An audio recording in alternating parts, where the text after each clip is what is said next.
isa. Tapos na ang seremonya. May candy na tayo.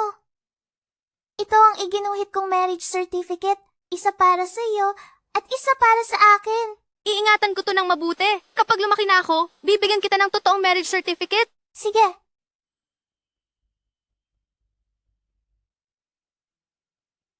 Guksun, huwag ka nang maglaro. Nandito na ang pamilya mo para sunduin ka.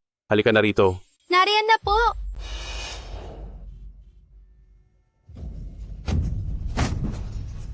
Guksun? Guksun? Guksun, gumising ka.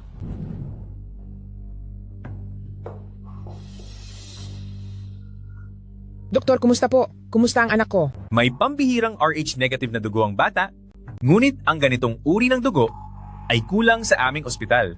Kukuha pa sa ibang lugar, pero hindi na aabot sa oras? Sa akin na po kayo kumuha.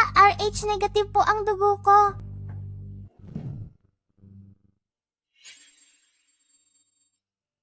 Xiaoyu, salamat sa'yo. Paglaki ko, papakasalan kita talaga. Ibibigay ko ang buong mundo ko sa'yo.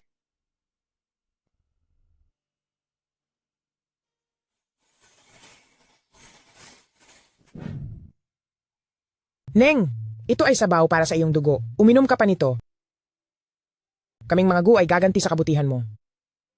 Walang hiya kang bata ka. Wala na ang mga magulang mo dahil sa aksidente. Tapos nagagawa mo pang uminom ng sabaw dito. Umuwi ka na agad. Hala, ano bang ginagawa nyo?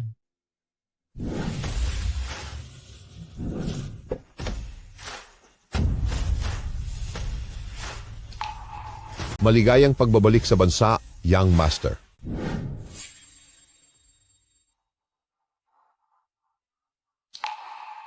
Kailangang mahanap si Xiaoyu. Siya ang magiging Longyu Group na asawa ng presidente sa inaharap. Ito po ang President Gu. Pero po, Ano yon? ipinaghanap po kayo ni matandang ginang ng makakadate at nandun na po sila ngayon sa tanggapan para sa kasal. Mabuti pa po siguro ay pumunta na kayo ng personal. Nang kuhanin ako noon ni Tito, para ayusin ang libing ni na mama at papa, hindi na ako nakabalik sa ospital para makita si Kuya Xiaoxun. Pagkatapos nabalitaan kong wala na siya. Ngayon, mayroon na akong nobyo na nagmamahal sa akin at malapit na kaming magpakasal. Ang marriage certificate na ito, mukhang hindi na magiging totoo.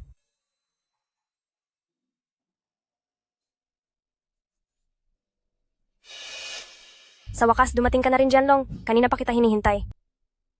Sino naman po ang kasama mo? Ang iyong ate? Magandang araw po sa inyo, ate. Talagang hinintay ko ang araw na ito kapag nakakuha na kami ni Jianlong ng sertipiko. Ako na ang magiging asawa niya.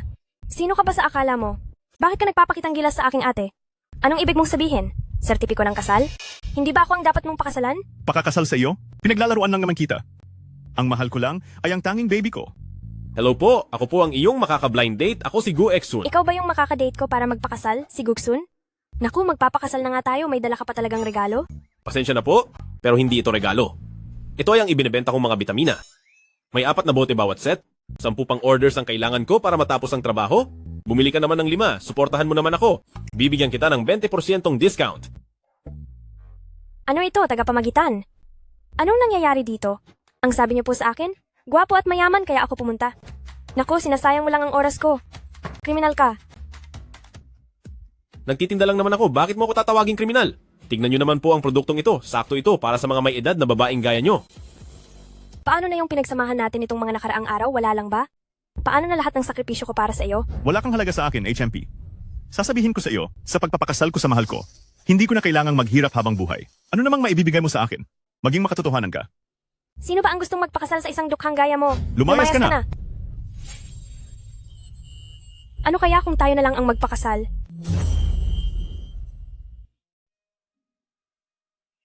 Anong sabi mo? Gusto mong makipagkasal sa akin? 28 taong gulang na ako at may sweldong $9,000 kada buwan. Kung papayag ka, maaari nating buuin ang ating hinaharap ng magkasama. Isa lang akong hamak na salesman, walang bahay, at walang kotse? Hindi mo ba iyon ikakahiya? Hindi. Wala rin akong ipon.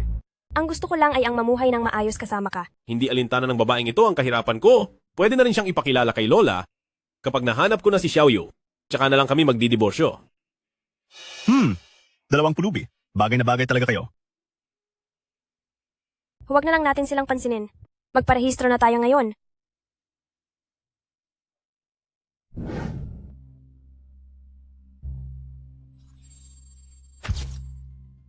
Ang padalos-dalos na desisyon ay mapanganib. Dahil sa biglaang bugso ng damdamin, nakipagkasal ako sa isang estranghero. Kung wala nang iba, mauna na ako. Ha? Sandali lang. Dahil kasal na tayo, mag-add tayo sa WeChat.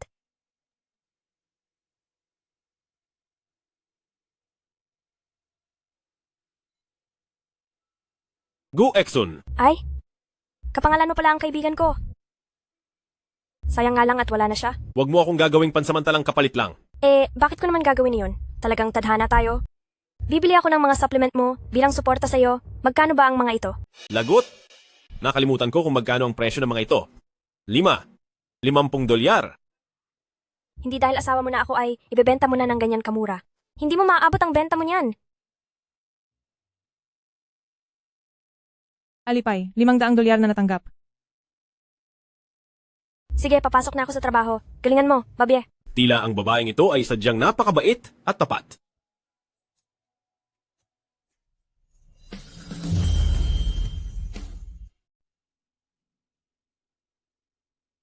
Mabuti pang dalhin na lang muna ito sa bahay at itago.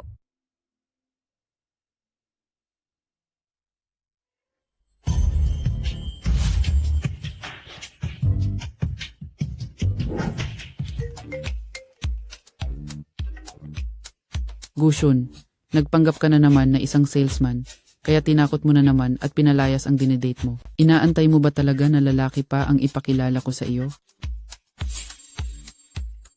Lola, wag po kayong masyadong mag-alala. Kasal na po ako. Ipapadala ko na po sa inyo ang kopya ng marriage certificate ko. President Gu, talaga pong kasal na kayo? Oh, bakit?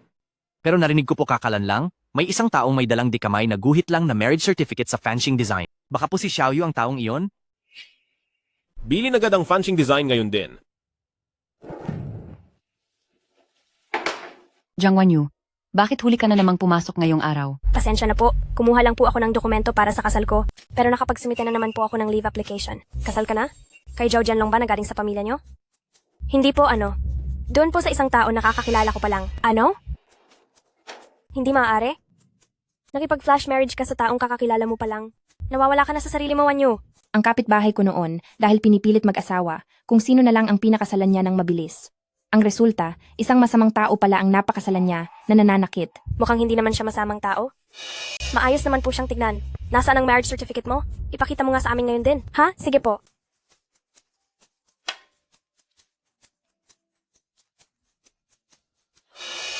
Ito? Hindi ba ito ang bumili ng kumpanya nating fanching? Si President ng Longyu Group? Ano? Ang sabi mo, sinasabi mo bang ang asawa ko ay isang CEO? Nananaginip ka ng gising.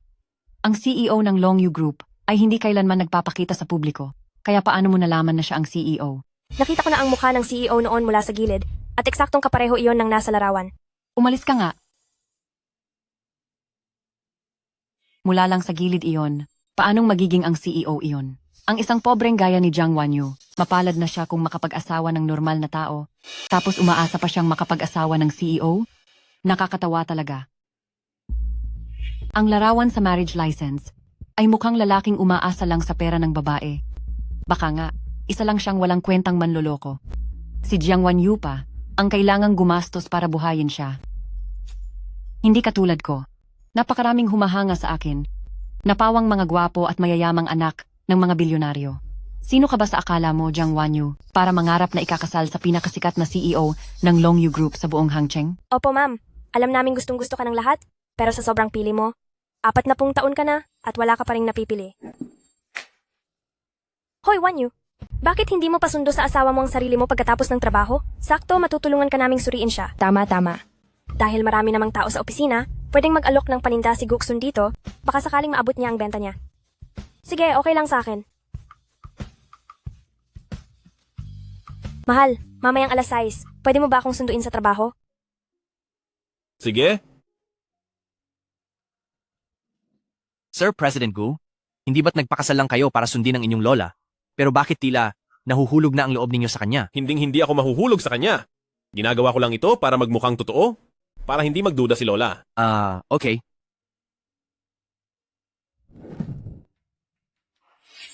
Siya nga pala, lahat kayo mamaya, wag niyo siyang masyadong pagtitigan. Isang hamak na ahente lang ng supplements ang asawa ko. Hindi siya sanay sa ganitong karaming tao.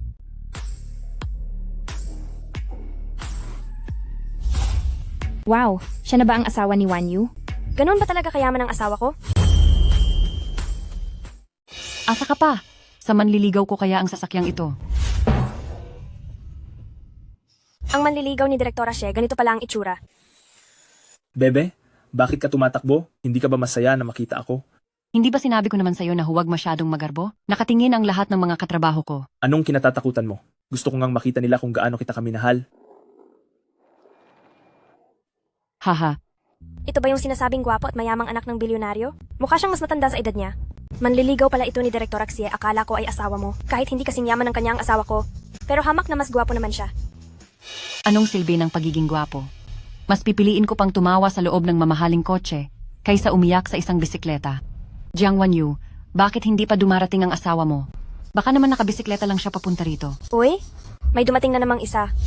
Hindi ko akalain na si Direktora Xie, kahit may edad na siya, ay maganda pa rin at kaakit-akit. Ang dami niyang manliligaw, pati ang mga big boss ay nakapila para ligawan siya. Ay naku, dapat humble lang tayo. Wow! Ito ay gwapo na at mayaman pa. Talagang talo na yung lalaking madungis kanina. Bakit hindi ko pa nakita ang taong ito? Mahal, nandito na ako para sunduin ka. Saan galing ang sasakyang ito? Ipapaliwanag ko na lang sa iyo mamaya. Yun pala, asawa pala siya ni Jiang Wanyu. Napakalakas ng dating at mukhang napakamahal din ng sasakyang ito. Ano naman kung nandyan na siya? Wala man lang siyang dalang bulaklak? Wala man lang siyang ka-effort-effort? Tama, hindi gaya ko. Na napakaromantiko. Ayos lang, wag mo na lang silang pansinin. May dala akong ilang mga sample na gusto kong ayusin sa bahay. Pakibukas naman ang likuran ng sasakyan. Sige.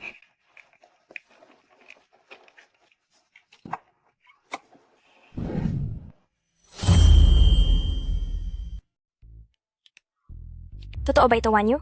Ang asawa mo? Talagang sagad ang pagkaromantiko.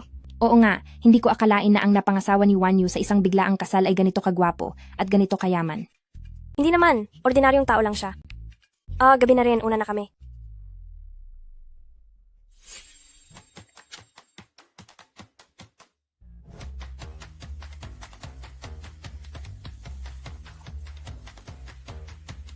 Ay, may nakalimutan pala akong mahalagang bagay. Anong mahalagang bagay? Pinapunta kita rito kanina para sana tulungan kang magbenta ng mga bitamina. Pero sa sobrang bongga ng ginawa mo, nakalimutan ko na tuloy. Ay oo nga pala, ano ba yung tungkol sa sasakyan at mga bulaklak na iyon? Huwag mong sabihin, isa ka talagang maimpluwensyang tao? Paano namang mangyayari iyon? Sa boss ko ang kotseng ito. Akala mo ba sa akin ay tanga? Isa kang hamak na salesman. Paano mo magagamit ang kotse ng boss mo? Lumipat na ako ng trabaho. Hindi kasi sigurado ang pagkita sa insurance, bodyguard na ako ngayon ng presidente ng Longyu Group. Ang sasakyang ito ay sa presidente rin. Paano naman yung mga bulaklak? Siyempre, iyon ay galing sa girlfriend ng presidente na hindi na niya gusto.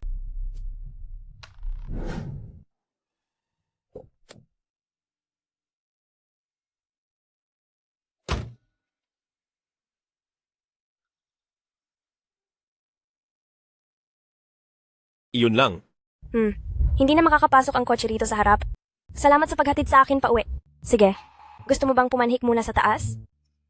Huwag mong akalaing hindi ko naiintindihan ang mga pahiwatig mo. Kahit kasal na tayo, wala akong nararamdaman sa iyo at may iba akong gusto. Kapag nahanap ko na siya, makikipagdiborsyo ako sa iyo. Nagkakamali ka, naging magalang lang ako sa'yo. Wala talaga akong balak na paakyatin ka.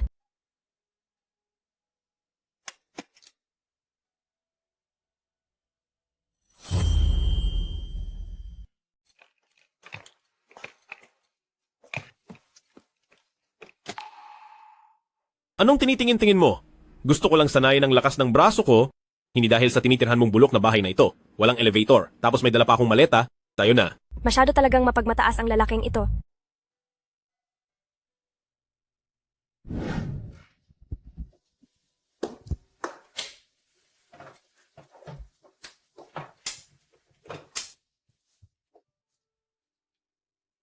Napakasimple dito. Mukhang mahirap din ang pinagdaraanan ng babaeng ito.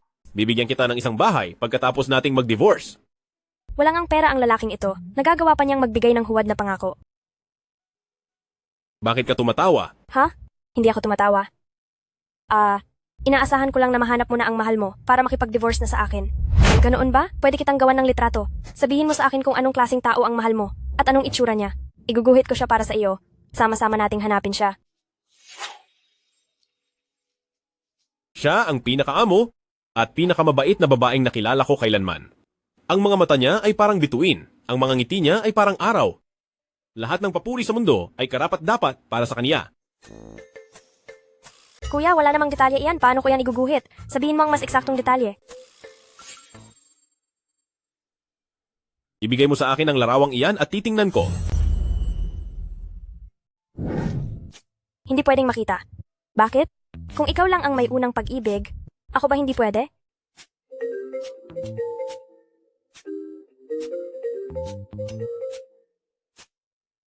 Sige, mauuna na muna ako. Sige.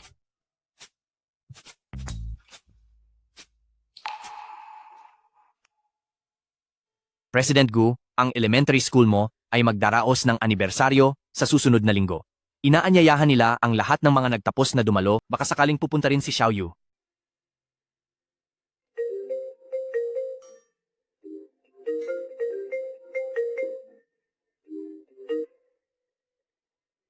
Hello? Magandang araw po. Kayo po ba ang nagtapos noong batch 05 na si Jiang Wanyu? Opo. Ito po ang alumni office ng paaralan ng elementarya ng Baichuan. Ipagdiriwang po ng paaralan ng elementarya ng Baichuan ang ika-100 anibersaryo at magkakaroon po ng isang memory exhibition. Inaanyayahan po namin kayong magdala ng inyong espesyal na souvenir para sa inyong pagdalo. Sige po, pupunta ako. Balita ko halos 20 taon mo nang hinahanap si Xiaoyu. Nakapanghihinayang lang na matapos mawala ang mga magulang niya, ay lumipat siya ng paaralan. Nawalan na rin ako ng balita sa kanya. Pero mabuti na lang, nakontak na siya ng alumni office sa pagkakataong ito. Tatawagan ko siya ngayon para papuntahin dito. Sige po, salamat Prinsipal. Isang korona mula sa maharlikang pamilya ng Europa, isang Ming Dynasty porcelain. Talagang napakamahal ng mga gamit na ito. Aisenwei, napakaganda ng gown mo. Lalong pumuti ang balat mo dahil dyan. Isa itong haute couture mula sa Paris. Nagkakalaga ito ng ilang daang libong dolyar. Ikaw lang talaga. Ang bagay sa ganyang klase ng kasuotan. Simula bata pa lang ay ikaw na ang pinakamaganda sa klase. Teka lang, naalala ko na ang pinakamaganda noon sa klase ay ang tinatawag na si Xiaoyu. Tapos lumipat siya ng paaralan. Sandali, parang siya nga si Jiang Wanyu. Wala siyang ipinagbago simula noong bata pa siya. Sige po, Principal. Papunta na po ako. Uy, hindi ba't ikaw ang dating pinakamaganda sa klase na si Jiang Wanyu? Ang cheap naman ng suot mo, hindi ka ba nahihiya na ipahiya ang ating paaralan? Wala namang patakaran ng anibersaryong ito na kailangang magbihis na parang isang Christmas tree, di ba? Masyadong matalim ang dila mo. Ang lahat ng mga dumating ngayong araw ay nagdala ng regalo para sa paaralan. Anong dinala mo? Nagdala ako ng gawa kong picture frame na naglalaman ng aking masasayang alaala rito. Ang mga taong nandito ngayon, lahat sila ay nagdala ng mamahaling alahas, porselana at iba pang mga luxury items. Sino sa tingin mo ang sarili mo? Si Picasso? Nagdala ka ng basurang picture frame, hindi ka ba talaga nahihiya?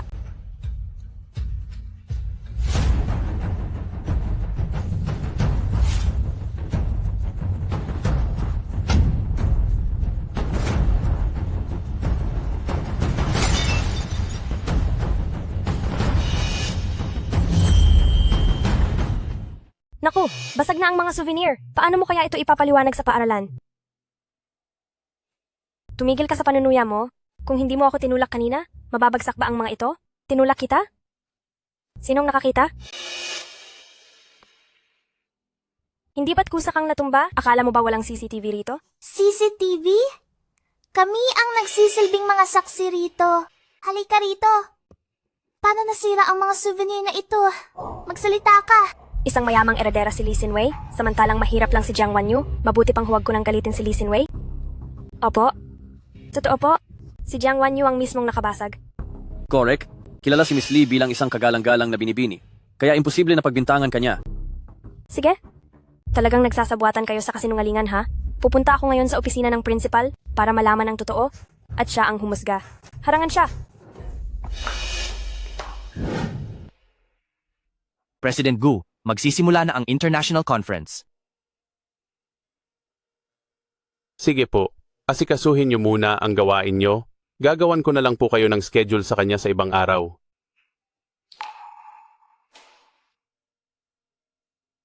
Ang mga seramikang ito mula sa dinastiyang Song ay nagkakahalaga ng 50 milyong dolyar? Itong mga inukit na jade, ang simula ng presyo ay 60 milyong dolyar. Ang mga bagay na ito, kahit pa magtrabaho ka habang buhay, hindi mo magagawang bayaran. Kung hindi ka luluhod at hihingi ng tawad, hindi kita patatawarin. Tama. Lumuhod ka. Luhod, wala akong ginawang mali. Bakit kailangan kong lumuhod? Matigas ang ulo mo, ha? Sugurin niyo siya. Aba, masyadong mahalaga sa'yo ang basurang frame na ito? Tingnan ko nga kung ano ang narito. Oy, ha? Peking certificate ng kasal? Hahaha, halikayo. Tingnan nating lahat ito. Ano kaya ito? Marriage certificate daw, haha. Nakakatawa naman. Ano bang klaseng basura ito? Ibalik mo sa akin yan. Gusto mo ba nito? Sige. Yumuko ka at humingi ng tawad. Kundi sisirain ko ang pag-aaring ito. Masyado mo na akong inaapi. Ang tigas ng ulo mo. Huwag.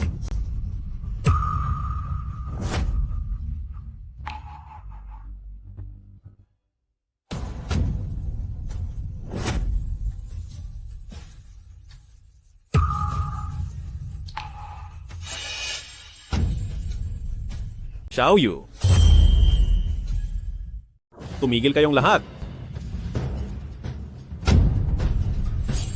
Sino ka pa sa tingin mo? Ikaw? Bakit ka nandito sa anniversary celebration ng paaralan ng elementarya ng Baichuan?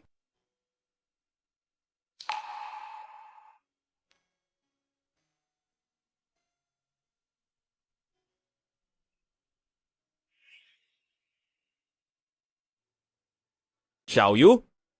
Ako ito. Matagal na kitang hinahanap. Kuya Xiaosun? Ako ito, Xiaoyu. Sa wakas, ay nahanap na kita. Sinabi ni Tiyo noon na hindi ka na umabot sa ospital. Akala ko ay kailanman hindi na kita muling makikita. Hindi ko akalain ang babaeng basta-basta ko nalang pinakasalan ay ang taong matagal ko nang hinahanap. Hindi na kita hahayaang mawalay pa sa akin. Hoy, hoy. Asawa mo siya, hindi ba? Sakto, dahil ngayong araw lahat ng souvenir na binasag ni Jiang Wanyo ay kailangang bayaran kundi ay mapupunta siya sa kulungan. Hayaan mo na, huwag ka nang makialam, gagawa ako ng paraan dito. Huwag kang matakot. 2 bilyong dolyar? Sapat na ba iyan? Ha ha ha ha ha, oh, 2 bilyon? Ang asawa ng isang mahirap? Makakapaglabas ng 2 bilyong dolyar? Bakit? Akala mo ba ay umaarte ka bilang isang mayamang boss sa telebisyon? Ito ay ang Global Supreme Black Card? Si President Gu lang ng Longyu Group ang meron ito? Huwag mong sabihin, ikaw si President Gu? Ako ang dragon. Bodyguard lang ng President Gu ang asawa ko.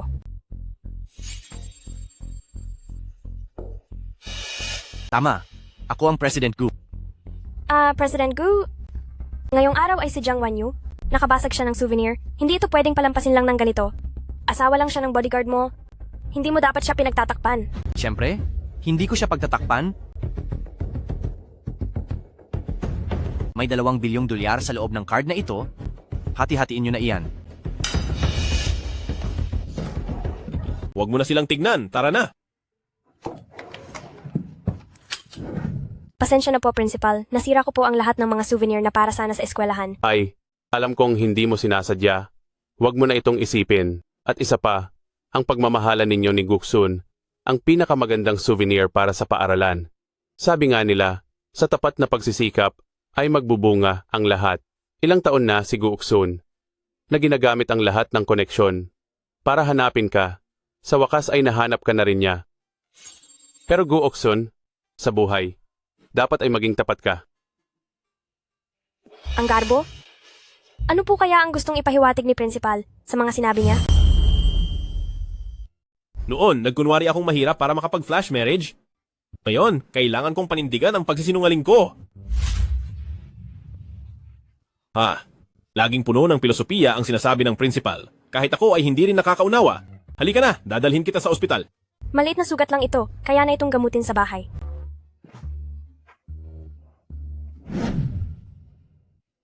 Huwag ka muna pumasok sa trabaho. Magpahinga ka muna ng maigi sa bahay ng ilang araw. Paano naman pwede iyon? Hindi lang ako kailangang pumasok sa trabaho, kailangan ko ring magtinda sa bangketa. Pero ang sugat mo, Sa liit ng sugat na ito, kung mas tatagalan mo pa ang pagbendita, baka maghilom na ito ng kusa. Halika, isasama kita para kumita ng extra. sa pagtitinda mo ng buong gabi, mahigit $100 lang ang kinikita mo, sulit ba iyon? Siyempre naman, panggastos na ito sa pagkain para sa isang linggo. Kung tuloy-tuloy akong makakapagtinda ng ilang araw, makakakain pa tayo ng ribs sa weekend. Kaya lang, hindi ko alam kung magkakaroon ba ng overtime dahil kapag nag-overtime ako, hindi na ako makakapagtinda. Hi. Sa mga kumpanya sa ilalim ng Long U Group, triple ang bayad sa lahat ng overtime. Talaga? Ang Long U Group ay ang pinakamagandang grupo sa mundo at si President Gu ang pinakamagaling na boss sa buong mundo. Ganoon dapat. Pinupuri ko si President Gu. Bakit ikaw ang sumasagot ng ganyan? Itong sasakyang ito, parang walang hatak kapag umaakyat. Gugsun, baka pwede kang bumaba muna?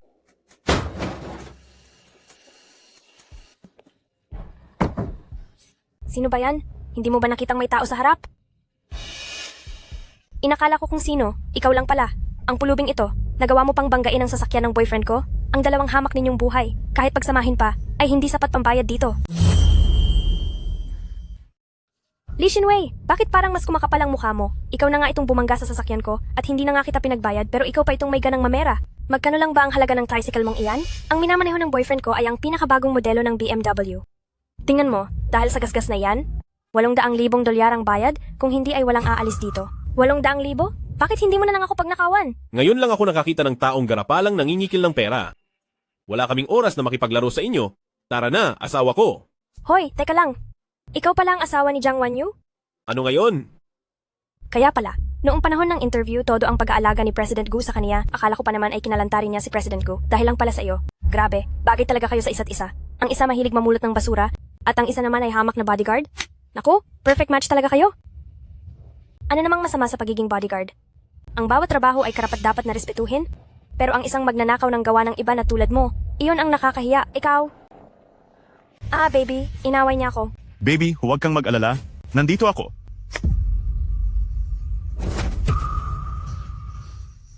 Huwag mong susubukang saktan siya. Wow, ang relo! Ang relong ito ay isang Patek Philippe na limited edition. Balita ko, noong isang taon sa isang auction house sa abroad, naibenta ito ng $50 milyong. Siguradong sa kung saang tabi-tabi lang nabili ang pekeng iyan. Isang pulubi na may ganang magmagaling at mandaya sa harap ko. Mukhang totoo ang pagkakagawa ng imitasyon na ito. Wala namang pera, bakit kailangan magpanggap na mayaman? Sinasabi mong peke ang relo ko? Siguraduhin mong original ang suot mong damit.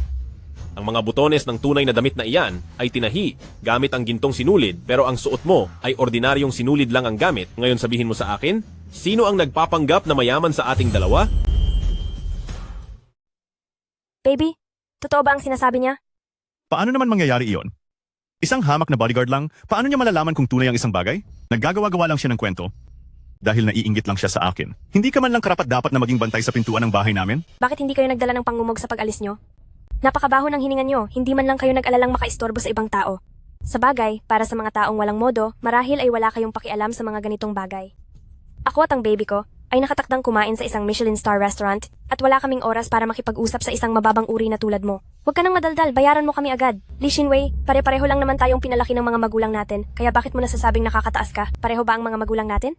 Ang mga magulang ko ay mga mayamang tao sa mataas na lipunan, habang ikaw na anak ng mahirap, ay karapat-dapat lang na manatili sa imbornal at maging daga sa habang buhay.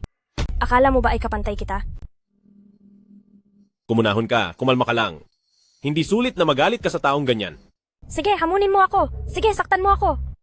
Kapag lumaban ka sa amin ngayong gabi, siguradong hindi lang $800,000 ang babayaran mo. Ibibigay namin ang $800,000 sa inyo, pero tandaan nyo na hindi magtatagal ang saya nyo. Hindi magtatagal ang saya namin? Tingin ko kayo ang dapat na matakot sa mangyayari. Kapag nabayaran nyo na ito, tiyak na wala na kayong kakainin at maghihirap kayo? O baka naman mamundok na lang kayo para mabuhay? Bakit ako kailangang magbayad? Sa totoo lang, kayo naman ang naging sanhi ng aksidente. Kailangan nyo kaming bayaran kahit anong mangyari. Bakit hindi kayo pumunta sa West Street entrance? At alamin kung sino talaga ako? Kapag ginalit nyo ako, walang sinuman sa Hangzhou ang magiging payapa ang buhay. Aalamin? Paano namin gagawin iyon? Ang tinutukoy mo ba ay ang matabang lalaki doon sa West Street? Ang lakas ng loob mong tawagin akong mataba? Nagbigay na ako ng pera, kaya umalis na kayo agad. Wala naman kaming kasalanan, bakit kailangan nating magbigay ng pera?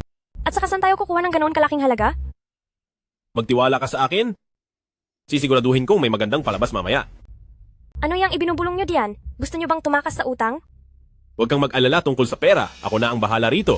Hindi natin dapat ubusin ang oras at lakas natin para sa mga taong tulad nila. Natanggap na ang bayad sa Alipay, 800,000 dolyar. Buti naman at naging practical ka. Ito. Bakit galing kay Long Yu Group ang pera? Ano? Ang tinutukoy mo ba ay ang humahawak ng ekonomiya ng mundo, ang Long Yu Group? Ang apelyido ng presidente ng Long Yu Group ay Gu? At ang apelyido mo ay Gu din? Sino ka ba talaga? Wala kang karapatang malaman kung sino ako. Guksun, anong nangyayari? Huwag kang mag-alala, ayos lang ako. Ang perang ito ay nakuha sa legal na paraan. Hiningi ko ang sahod ko ng advance kay President Gu, kaya galing ito sa account ng grupo. Ano bang ginagawa ni Special Assistant Joe? Bakit ginamit niya ang group account para magpadala ng pera? Kaya pala, akala ko naman kung sino ka na, isang hamak na linta ka lang pala. Nakuha mo pang dumikit kay President Gu, baka naman may iba kang ginagawa para sa kanila? Ano? Hahaha? Manahimik ka.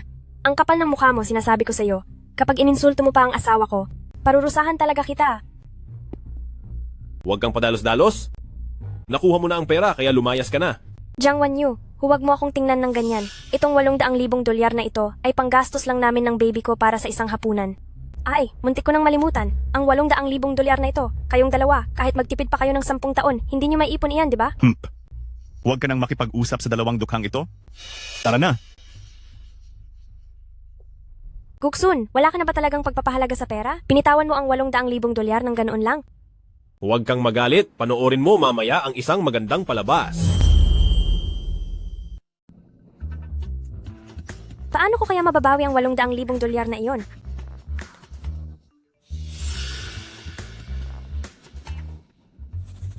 Uy, tingnan mo. Halika, manood tayo ng magandang eksena. Bilis, bilis!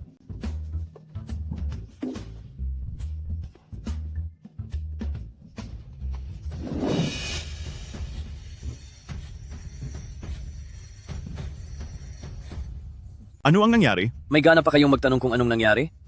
Pinakabagong modelo ang Porsche na ito. At tingnan nyo, kung anong ginawa nyo sa sasakyan ko. Kami ba talaga ang nakabangga? Dalawa lang ang sasakyan dito sa kalsada. Bakit? Ako ba ang bumangga sa sarili ko? Magbayad na kayo agad. Kundi, hindi kayo makakaalis dito. Magkano ba? Sapat na ba ang 100,000 dolyar? 100,000? Namamalimos ba ako sa tingin nyo? Imported pa ito galing ibang bansa, pinakabagong modelo ng Porsche. At nag-iisa lang ito sa buong lungsod ng Hangcheng. Sa tingin nyo, sapat na ang 100,000? Magkano ba ang gusto mo? Sapat na siguro ang 800,000 dolyar? 2,800,000 dolyar. Ang taas naman ang hinihingi mo, di ba? Ano? Gusto mo ba akong saktan? Sige, subukan mo akong saktan. Sisiguraduhin kong malalagot kayo sa batas. Lee Sin-wei, parang masyadong mabilis naman yata ang naging ganti sa'yo. Para sa isang mayamang hambog na gaya mo? Hindi naman siguro mangyayaring hindi mo kayang magbayad? Paano namang hindi ko kayang magbayad? Ibigay mo sa kanya ang pera? Babe, wala pa akong hawak na ganun kalaking cash sa ngayon. Pwede bang ikaw muna ang maglabas?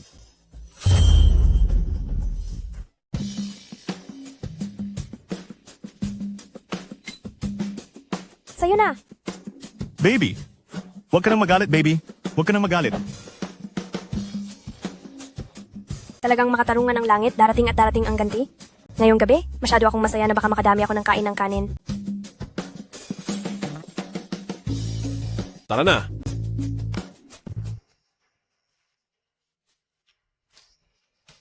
Ano bang ugnayan mo kay Lee Sin-wei? Bakit parang ang lalim ng galit nyo sa isa't isa? Siya ba? Magkaklase kami noong kolehiyo. Noon ay lagi siyang nagpapalapit sa akin. Akala ko pa naman mabuting tao siya. Pero nalaman ko kinalaunan na ginagamit lang pala niya ako. Kinukuha niya ang mga gawa ko para makapanghuthot sa iba. Kaya ba galit na galit ka sa mga taong manloloko? Oo, hindi ko sila mapapatawad. Ang mga magulang ko, noon, ay dahil sa panloloko sa kanila. Bumagsak ang kumpanya. Hanggang sa tuluyan silang nawala. Wala lang yon. Bakit mo biglang naitanong yan? May itinago ka ba sa akin? Paano naman nangyari yon? Bakit naman kita lolokohin? Mabuti naman kung ganoon. Mula ngayon, ituturing ko kayo ni Lola na ang tanging natitira at pinakamalapit kong pamilya sa mundo. Mukhang kailangang magpatuloy ang pagtatago ko. Hindi ko pwedeng hayaang malaman niya na niloloko ko siya. Sige na, huwag ka nang tulala riyan. Matulog ka na ng maaga. May pasok pa bukas. Tulungan mo akong patayin ng ilaw, thank you.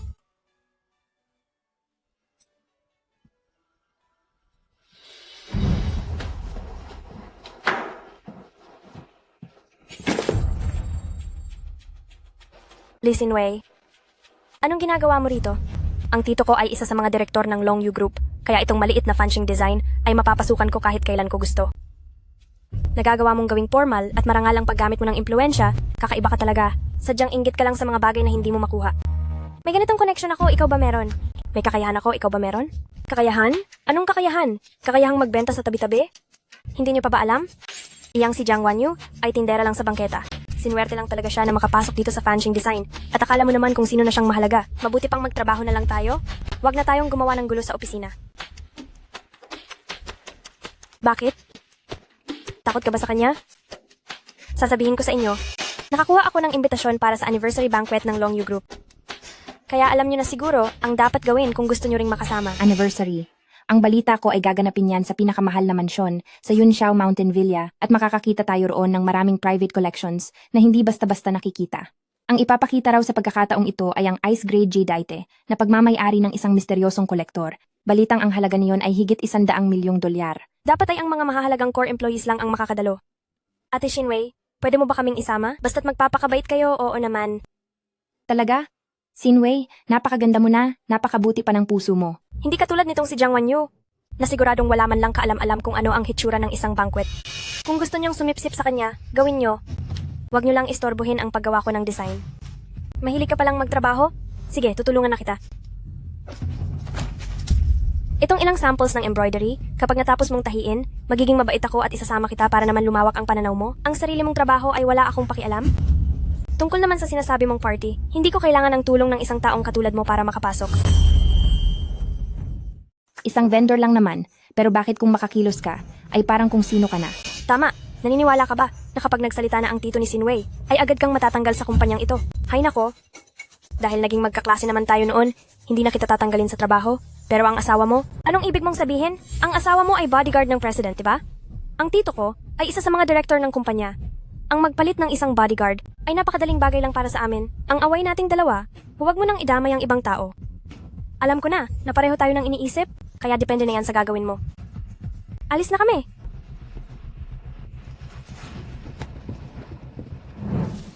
Gawin mong muli ito.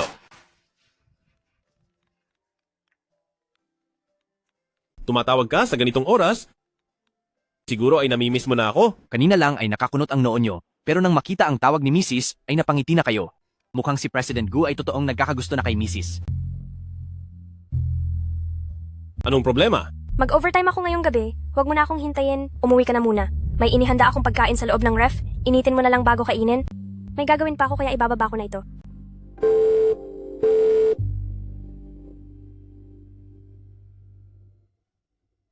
Triple ang sahod sa overtime? Ang patakarang iyon? Ginagawa niya ba itong dahilan para kumita? Gusto niyo po bang itigil o tanggalin na ang patakarang iyan? Hindi pwedeng tanggalin. Hayaan natin kumita siya ng pera. Tumawag ka at umorder ng pagkain sa Xi'an Yunju. Ihahatid ko sa kanya mamaya. Sige po.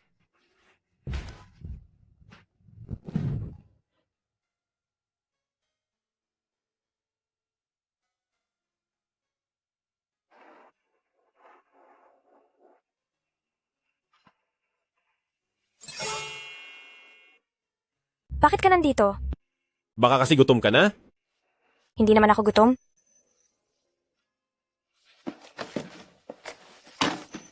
Halika na, kumain ka na.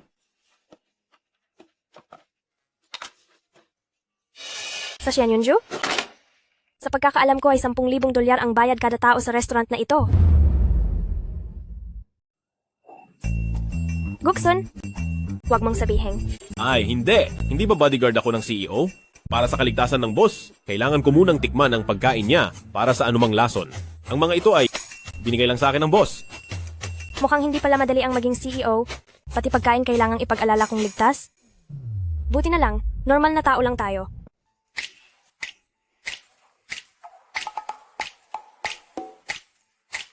Oo nga. Ang bango, gusto ko ring maging taga-tikim ng pagkain ng boss. Sira? 3 beses na nga ang sahod mo? Bakit mo pa gustong mag-test ng pagkain? Mag-overtime ako ngayon. Walang triple na sahod. Sa dami nito, bakit hindi pwedeng mag-apply ng overtime pay? Ang lahat ng ito, pinatambak lang sa akin ng mga katrabaho ko. Sila kasi gustong pumunta sa annual party ng kumpanya, kaya iniwan nila lahat ng trabaho sa akin. Hoy, alam mo ba yung annual party ng grupo? Siyempre naman. Bakit? Gusto mo ring pumunta? Oo. Sinong designer ba ang ayaw pumunta? Sa party, makikita mo kung anong mga gown ang suot ng mga tao? Pero pangarap na lang yun, wala kaming kakayahan para doon. Sila? Wala rin naman silang karapatang pumunta roon, di ba? Bakit dahil sa party na yan? Pinagawa nila sa iyo ang lahat ng ito? Hindi nga pwedeng pumunta ang mga ordinaryong empleyado, pero pwedeng pumunta si Lee Shinwei, director si Tito sa kumpanya, kaya natural lang na pinagtutulungan nila ako. Saan ka pupunta? Haharapin ko sila para maturuan ng leksyon. Hayaan mo na. Lahat naman tayo ay maliit na trabahador lang, naghahanap buhay lang sila. Huwag ka nang magalit dahil dito, hindi sulit na ma-stress ka, at saka hindi ko naman kilala kung sino si Tito. Sige, ganito ang gawin natin. Makinig ka? Magpahinga ka muna. Ako na ang tatapos sa mga ito. Marunong ka ba? Siyempre, kahit bodyguard lang ako, maraming taon na rin akong kasama ni President Gu. Iba't ibang mga bagay ang natutunan ko. Paburda lang naman ito, kayang-kaya ko yan. Sige, subukan mo nga.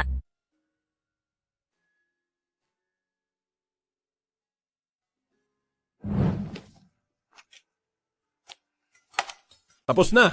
Tara na. Ang bilis naman. Isang obra ng Diyos. Sa umaga lang pwedeng makita. Ito ang tinatawag na masterpiece. Tara na, uwi na tayo.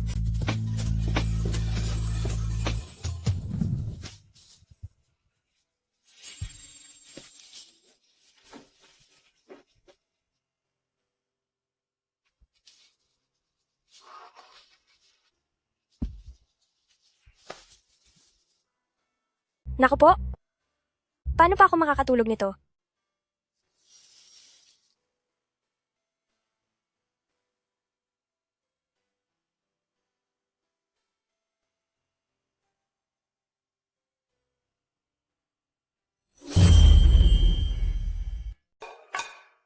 Hindi ka pa ba nagsasawang tumingin?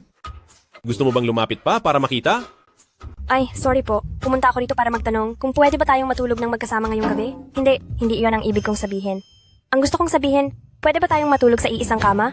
Ano bang pinagsasabi ko? Ibig ko lang namang sabihin, may tulo ang bubong at nabasa na ang sofa. Mag-asawa naman tayo, kaya tama lang na matulog tayo sa iisang kama. Humiga ka na, papatayin ko na ang ilaw. Kaya lang naman ako rito, dahil hindi pwedeng higaan ang sofa. Naririnig mo ba ako? Bakit? Anong ginagawa mo? Bakit ang lapit-lapit mo? Hindi kita naririnig, ulitin mo nga. Wag na lang, matutulog na ako. Ano ba iyan? Ano sa tingin mo? Nakikihiram lang ako ng kama? Wala itong ibang mali siya. Ano bang iniisip mo na ibig kong sabihin? Anong balak mo? Malamig. Mainit ako. Huwag kang malikot. Diyan ka lang. Gusto kong maganda ang disenyo. Ganito na lang ba ang trato nyo sa trabaho? Bakit po? Manager? Jiang Wanyu, ikaw? Anong ako? Sa inyo mismo ang sample na ito. Ibig mo bang sabihin, ang sample mo ay ibibigay sa akin para itahik? Anong pinagsasabi mong kalokohan? Tama na. Kayong lahat, tanggal ang inyong mga kwalifikasyon para sa performance bonus at kakaltasan kayo ng sahod ng 3 buwan. Manager. Ang disenyong gawa ni Xiao Jiang ay napakaganda. Nasiyahan ng husto ang ating kliyente. Hindi ba't bakante pa ang posisyon para sa ating supervisor?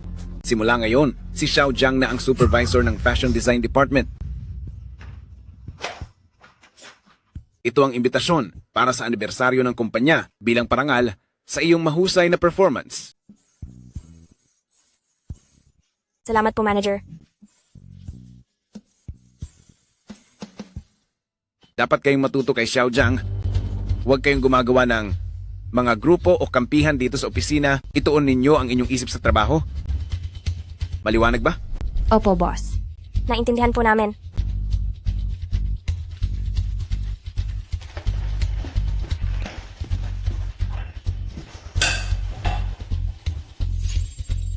Anong ginagawa mo?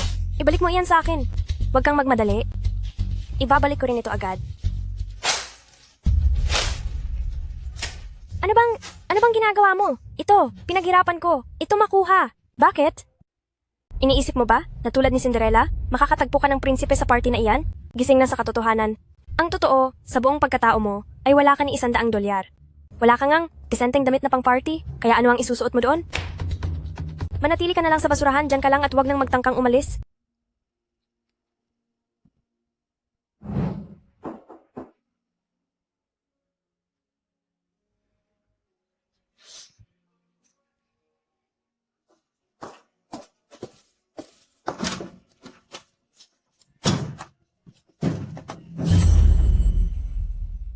Ay, ang manugang ko. Akala ko ay hindi naaaabot sa buong buhay ko na sa wakas ay makikita rin kita. Ay, napakaganda mo pala talaga. Ma, Ano? bakit po kayo pumunta nang hindi nagsasabi sa akin? Siya nga pala ang nanay ko. Ha? Magandang araw po, tita. Bakit tita pa ang tawag mo sa akin? Tawagin mo akong mama. Mama? Yan! Napakabait naman na bata, hahaha. Ikaw namang bata ka. Kung sinabi ko sa'yo ng maaga, may sorpresa pa ba? Wala na. Napakaganda pala nitong si Wanyu. Bakit hindi mo agad sinabi sa akin? Tingnan mo ang katawan. Ang aura niya ay parang isang anghel. Nakakawili siyang tingnan, hindi ba? Ay, mama. Napakaganda niyo rin po. Kayo po ang totoong anghel. Ay hahaha. Oo nga pala, ito naman. Nakuha ko ito mula sa subasta sa United Kingdom. Isang jade bracelet na kulay lunti. Bagay na bagay sa katulad ninyong mga dalaga. Tingnan mo kung gaano ito kaganda. Ma, masyadong mahalaga ito. Hindi ko po ito pwedeng tanggapin. Dapat mo itong tanggapin. Meron pa? Teka lang.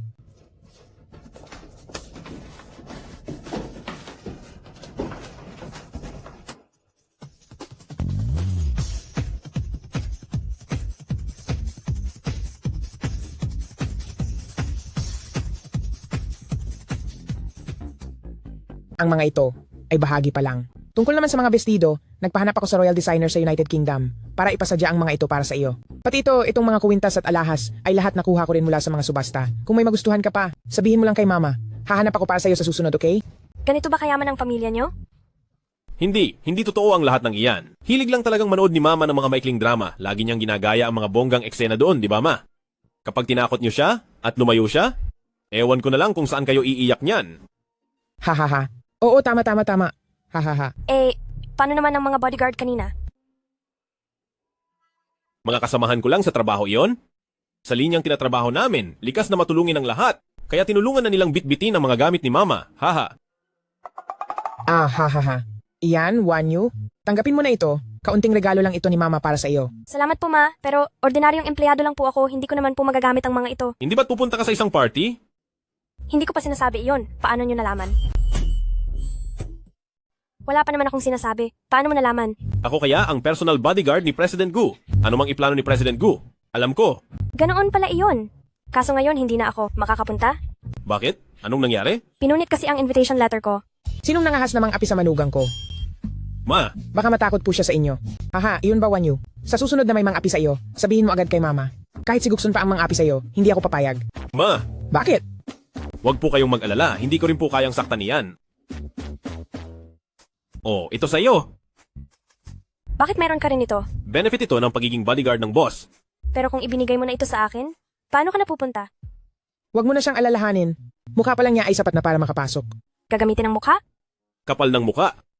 Magkakapal mukha na lang ako na humingi ng isa pa kay President Gu. Pwede ba iyon? Siguradong po pwede iyon. Maniwala ka sa akin. Pero kahit may invitation na ako, wala naman akong disenteng damit o alahas. Wag na lang siguro akong pumunta. Kunin mo na ulit itong invitation. Anong walang damit? Hindi ba't sa iyo naman ang lahat ng ito? Pero hindi ba't peke lang ang lahat ng ito? Ha? Maniwala ka sa taste ni Mama. Itong mga binili niya. Mukhang totoo. Hindi ito mahahalata ng iba. Pero bilang isang designer, hindi ako pwedeng magsuot ng peking gown sa party. Ako na ang bahala sa gown ko, pwede akong gumawa ng sarili kong design. Pero ang mga alahas, Heto. Ang isang ito ay mula sa dote ko noon, kahit hindi ito masyadong mahal. Totoo naman ito, isusuot mo ito sa party ha. Ma, napakagara po nito, hindi ko ito pwedeng tanggapin. Pwede? Bakit naman hindi? Wanyu, iisang pamilya na tayo. Wala nang dapat ikahiya pa. Tanggapin mo na. Maraming salamat po, ma. Wala iyon. Halika, isuot ko sa iyo.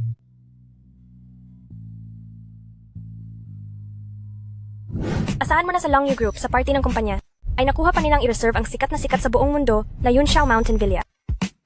Ngayon naman, kasama na ang Golden Passage, balita ko ay ang mga bilyonaryo lang ang pwedeng dumaan sa Golden Passage na iyan. Hindi mo pa ba alam? Itong resort na ito ay pagmamayari rin ng Longyu Group. Ang sabi-sabi, pati itong damo rito ay nagkakahalaga ng $100,000 bawat square meter. Buti na lang at isinama tayo ni Sinway, kaya nakaranas tayo ng ganitong karangyaan. Wala lang iyon. Tara na sa loob. Tara? Teka.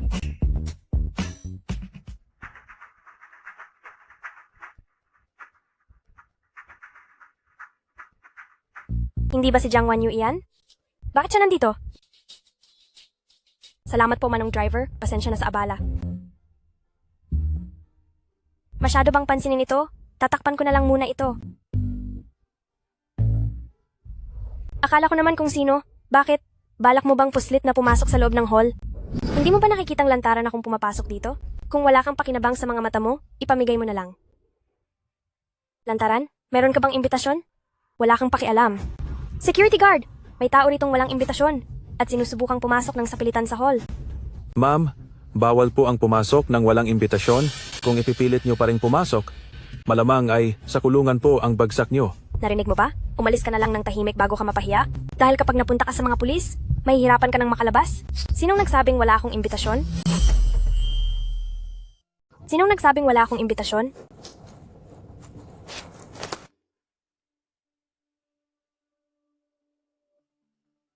Ito ay isang supreme invitation. Mukhang ang babaeng ito ay isang mahalagang tao, hindi ko siya pwedeng saktan. Jiang Wanyu, tingin mo ba talaga ay maloloko mo kami? Ang imbitasyong iyan ay halatang kaiba sa amin. Ang amin ay asul, pero ang sayo ay pula. Tama. Hibang ka na ba talagang makapasok sa handaan? Guard! Bilisan mo at paalisin siya rito! Dito po kayo, marangal na gining. Teka lang. Bulag ka ba, guard? Pababayaan mo ang isang tindera sa kalye na dumaan sa daan na ito? Bagay ba yun sa kanya? Supreme invitation ang hawak niya, samantalang pangkaraniwan lang ang imbitasyon ninyo. Kung hindi iyon bagay sa kanya, lalong hindi iyon bagay sa inyo. Ikaw.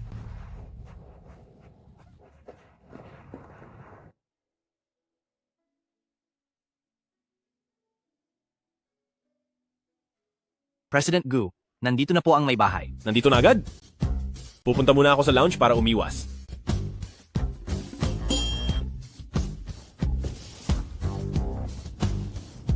President Gu?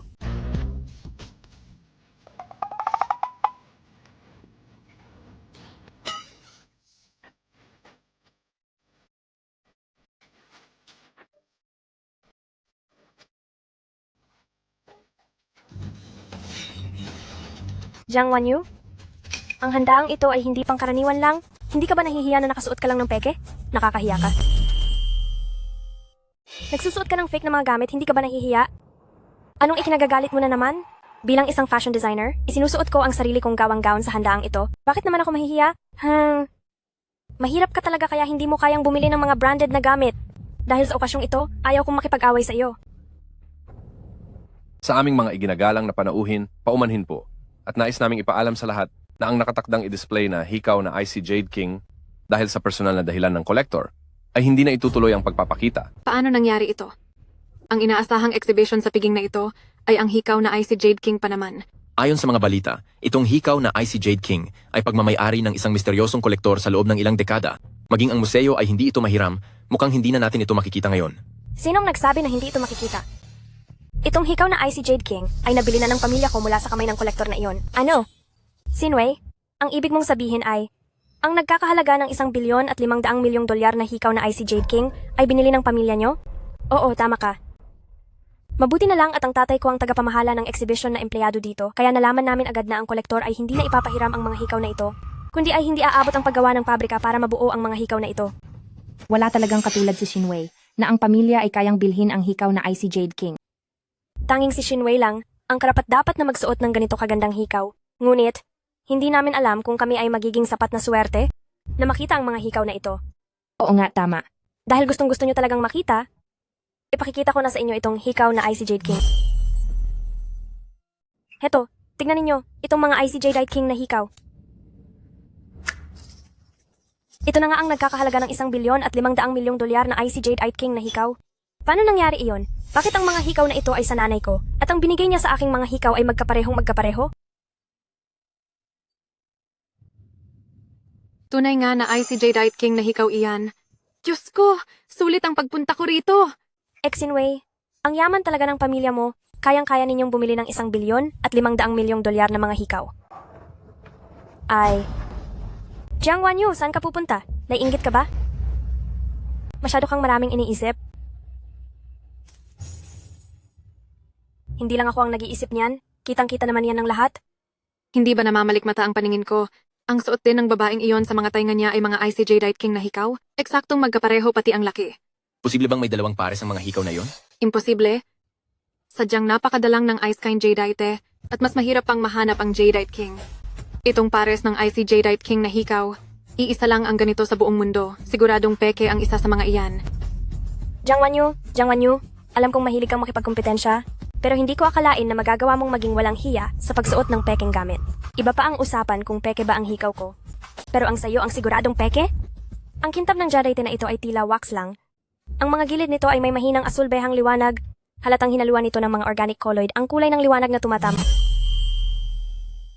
Tama po ang sinasabi niya dahil ang pamilya ko ay nagbebenta ng mga alahas at may alam kami tungkol sa mga bagay na ito. Ang pagkintab ng jade na suot niya ay may taglay na tunay na katangian ng mga natural na markang gaya ng balat ng orange. Ibig bang sabihin ay ang mga hikaw niya ang tunay? Kung tunay ang mga hikaw ni Jiang Wanyu, hindi ba't ang suot ni Lee Sin Wei ay peke? Mag-isip nga kayong mabuti. Paano magiging peke ang gamit ko? Matagal na kasi itong hindi nalinisan. Dagdag pa ang pangit na ilaw dito sa hotel. Tama! Sa estado ng pamilya ng aming Sin Wei, paano siya magsusuot ng peke? Inggit ka lang, Jiang Wanyu. Napakakitid ng utak nyo. Hindi nyo ba alam? Yang si Jiang Wanyu, isang ulila na walang ama at ina, at isang pulubi na nagtitinda lang sa tabi-tabi. Sa pagpunta niya sa salusalo na ito, wala siyang pambili ng disenteng damit, kaya isinuot niya lang ang gawa niya. Kaya paano siya magkakaroon ng tunay na hikaw na IC Jade King? Ano? Sa anibersaryo ng Long Yu Group, may nakalusot na ganitong uri ng tao, dapat doon siya sa kusina nagtatrabaho, di ba? Naloko tayo ng babaeng ito na masama ang hangarin at puro kasinungalingan ang sinasabi. Palayasin siya agad. Sa okasyong ito, hindi malugod ang isang mahirap at sinungaling na babae. Totoo, bilisan nyo at palayasin siya. Naglakas loob ka pang magsuot ng peking gamit?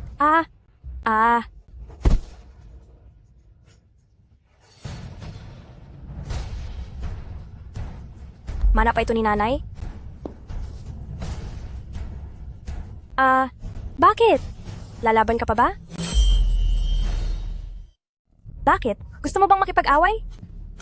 Bitawan mo ako.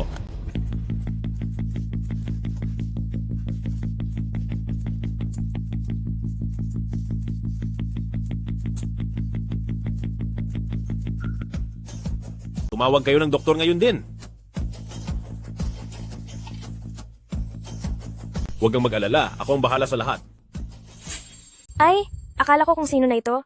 Security guard lang pala ni President Gu. Bakit? Nandito ka ba para protektahan ang hampas lupa mong asawa? Hindi mo ba tinitingnan kung ano ang kaya mo? Hindi mo ba alam na wala kang laban? Hindi mo ba alam na peke ang suot ng asawa mo sa pagpunta sa party ni Long Yu Group? Nakakahiya kayo. Mukhang mga bulag yata kayo. May ebidensya ba kayo na peke ang suot ng asawa ko? Kung wala, manahimik kayo. Kailangan pa ba ng ebidensya? Sa sobrang hirap nyo, halos sa kalsada na kayo matulog? Itong halagang 1 bilyon at 500 milyong dolyar na hikaw na IC Jade King, tingin nyo ba mabibili nyo? Tama! Akala nyo siguro ay hindi kami nakakakita. Sinasabi ko sa inyo, talagang mga bulag kayo.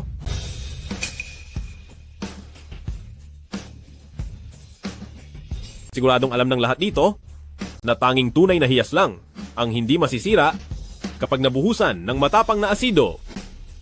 Ang nasa loob nito ay matapang na asido. Ngayon, magpapakita ako ng sample sa inyong lahat.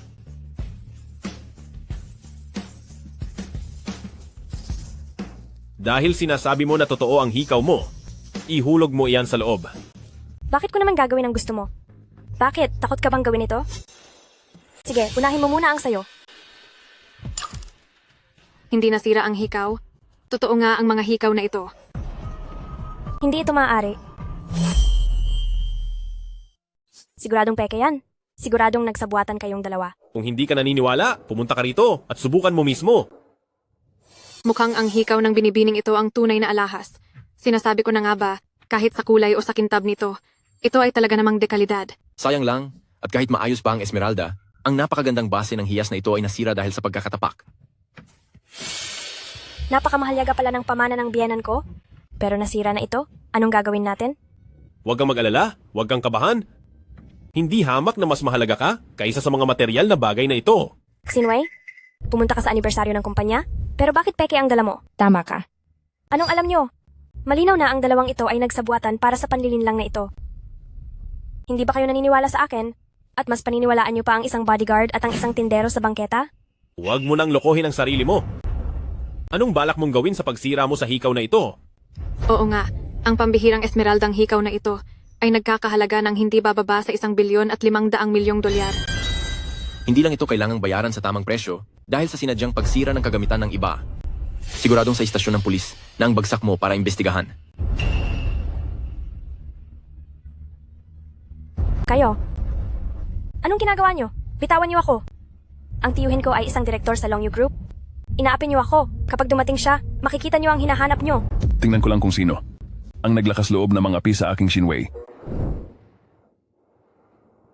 Ako nga, bakit? Gu. President Gu. Gu. President Gu? Huwag mong sabihin, ang asawa ni Jiang Wanyu ay si President Gu mismo ng Longyu Group? Paano iyon mangyayari? Imposible nga iyon. Bodyguard lang ako ni President Gu. Kanina, hindi ba hinahanap mo si President Gu pero hindi mo siya nahanap? Ah, tama. Eksakto. Nung makita-kita kanina, akala ko nandoon din si President Gu. Hay naku, Nanghina ang mga tuhod ng direktor nang makita ang bodyguard, hindi naman yata maaari yon. hindi kasi ako nakapaghapunan, kaya medyo nahihilo ako. Bitawan mo ako! Bitawan mo ako!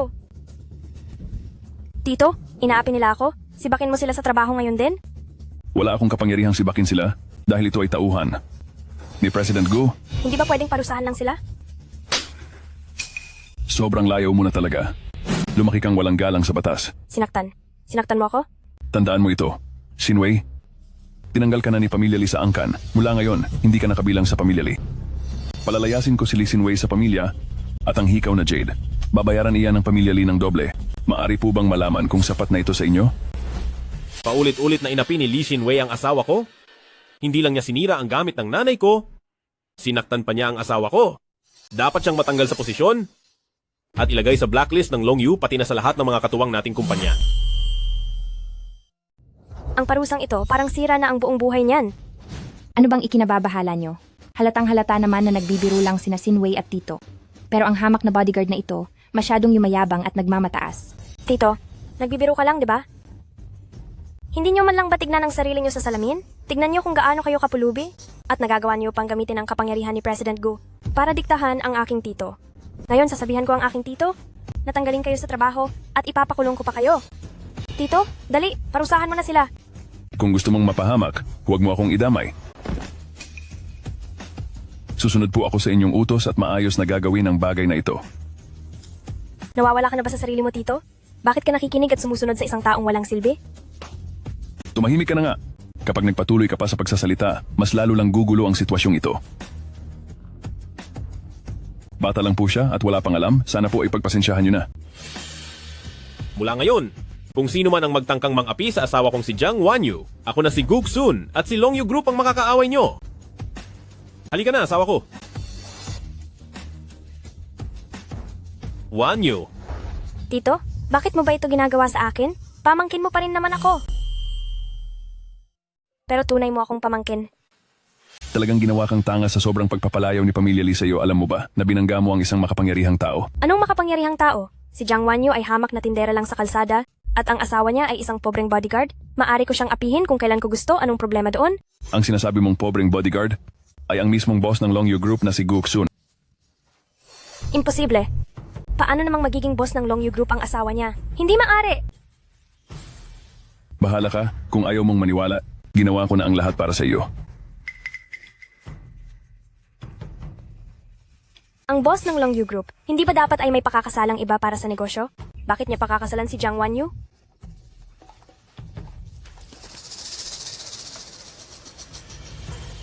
Uy, may ipapagawa ako sa'yo. Wanyu? Bakit ka biglang nagalit? Wala ka ba talagang itinatago sa akin? Isang bodyguard? Pero kayang pasunurin ang makapangyarihang si direktor at itrato ng ganoon ang sarili niyang pamangkin? At ang dote na ibinigay ni Mama ay nagkakahalaga ng 1 bilyon at 500 milyong dolyar.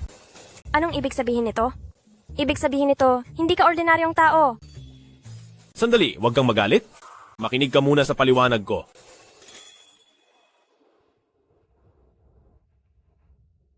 Pumasok na ang 3 bilyong dolyar sa account natin. Ano pa ang dapat mong ipaliwanag? Sa lahat ay ayaw ko ang niloloko ako. Ako po ang nag-utos kay Xiaogu na gawin iyon. Ako ang nag-utos kay Xiaogu na gawin iyon. Tungkol naman sa bagay na ito, bahagi ito ng plano ng ating kumpanya. Ginagawa namin ito para mahanap ang mga tiwali sa ating mga opisyal, kaya naman pinakiusapan ko si Xiaogu na makipagtulungan sa akin sa palabas na ito. At paano naman ang hikaw na Ice Jadeite King? Pamana iyan ng nanay ko. Ang pamilya ng lolo ko ay mayaman na noong mga nakaraang henerasyon pa. Dahil isa lang pala itong pagkakamali, ibabalik ko na ang 3 bilyong dolyar na ito kay President Gu. Ay, wag na po. Tignan nyo. Dahil sa laking gulo ng hindi pagkakaunawaang ito, muntik pa kayong mag-away na dalawa. Kaya ang 3 bilyong dolyar na ito, ibinibigay na namin sa inyo. Ha ha ha. Napakalaki naman yata niyan. Maliit na bagay lang yan. May kailangan pa akong asikasuhin. Mauna na ako sa inyo. Anong tinitignan mo? Huwag mo nang tignan. Tara na, uwi na tayo. Ano bang problema? Ano ang iniisip mo? Pakiramdam ko ay ang kakaiba ng lahat ng ito. Sa tingin mo ba, posible kayang may gusto sa akin si President Gu? Gusto kaya ako ni President Gu? Pasensya na. Pasensya na, nanginig lang ang kamay ko. Ayos lang? Bakit mo naman naisip yan? Hayaan mong himayin ko para sa iyo. Tingnan mo, ganito kasi yon. Hindi kami magkakilala nitong si President Gu. Pero sa tuwing may nangyayari, palagi siyang nasa paniko para tulungan ako. Noong nakaraan, binigyan niya ako ng promotion at dagdag sweldo. At ngayon naman, diretso niya akong binigyan ng 3 bilyong dolyar. Kaya ang iniisip ko, siya kaya, hindi kaya na love at first sight siya sa akin?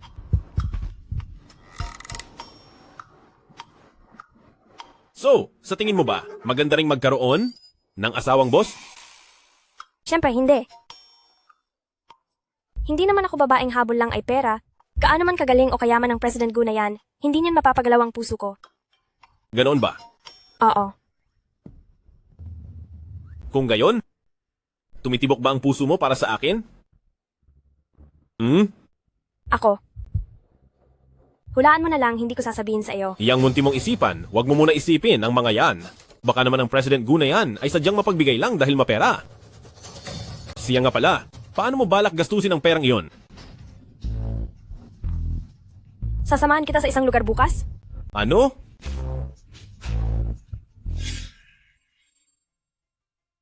Dito mo ba talaga gustong pumunta? Oo. Dekano, Juanyo, ang tagal nating hindi nagkita. Ang mga lolo at lola rito, hinahanap-hanap ka na nila. medyo naging busy po nitong nakaraan, pero dalas-dalasan ko na po ang pagbisita sa inyo. Ibig sabihin, ibibigay mo ang pera sa Home for the Aged? Kaya ibibigay mo ang pera sa nursing home? Opo. Dekano, ito ang 1 bilyong dolyar. Idodonate ito sa nursing home. Ay, hindi po. Napakalaki naman ito. Nitong mga nakaraang taon. Marami ka nang naibigay na donasyon. Huwag po kayong mag-alala, may pera po ako. Ang nursing home ay hindi naman negosyo. Maasa lang ito sa mga donasyon. Alam kong nahihirapan ang institusyon ngayon. Para sa mga lolo at lola, tanggapin niyo na po ito. Napakabait mong bata. Pupunta ako para sabihin sa mga matanda rito na bumalik ka na. Opo, pupuntahan namin kayo maya-maya. Sige. Magagalit ka ba kung gaganituhin ko ang pera? Siyempre hindi. Ang perang iyan ay ibinigay ko talaga sa iyo. Gawin mo ang anumang gusto mo. Yung natitirang 2 bilyon, paano mo balak gamitin iyon? Hindi ko gagamitin. Iipunin mo ba? Tama yan. Ang magiging interes nito ay sapat na para sa pang-araw-araw. Balak ko rin i-donate ang 2 bilyon. I donate? Oo. Gusto kong magtayo ng charity para tulungan ang mga nasalanta sa digmaan. Kaya lang hindi ko alam kung paano. Baka kailangan pa kitang abalahin na ikonsulta ito kay President Gu. Ako na ang bahala sa proseso. Pero wala ka man lang ititira para sa sarili mo? Bata pa naman ako, kaya ko pang kumita. Tara na. Naghihintay na ang mga lolo at lola. Mukhang napahanga mo na ako. Lolo, lola? Nandito na si Wanyu. Sino po siya? Asawa ko po siya. Nakapagtataka, pamilyar ang mukha niya. Parang nakita ko na siya sa news channel ng negosyo. Parang siya yung sa Long Yu Group na, sandali, mag-iisip ako, naaalala ko na. CEO. Lolo, mali po siguro ang nakita nyo. Tama po si Guksun, Lolo. Ang asawa ko ay gaya ko lang, na ordinaryong manggagawa. Paano siya magiging isang boss? Parang nakita ko na siya. Sa loob ng telebisyon, ang CEO ng Longyu Group. Kamukhang kamukha mo talaga. Ngayong nabanggit nyo yan, parang ganoon nga po. Ako. Alam ko na. Siguradong nagtatrabaho siya bilang bodyguard sa tabi ng boss. Kaya nagkamali lang kayo ng tingin. Opo, tama po. Isa po akong personal na bodyguard ng isang boss. Talaga? Nararamdaman kong parang dati ka pang nagbibigay ng mga talumpati. Malamang po. Dahil sa matanda na tayo, ay nagkakamali na ang memorya natin. Wanyu, dahil isinama mo ang asawa mo, ang waltz dance mamayang gabi, ay huwag niyo sanang palampasin. Waltz dance? Isa ito sa mga aktibidad ng retirement home. Malalaman mo rin mamayang gabi.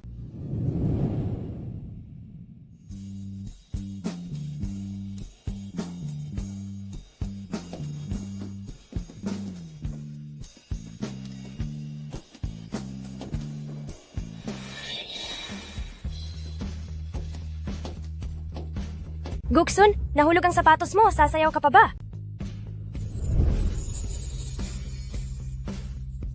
Ganto na lang ang sayaw natin.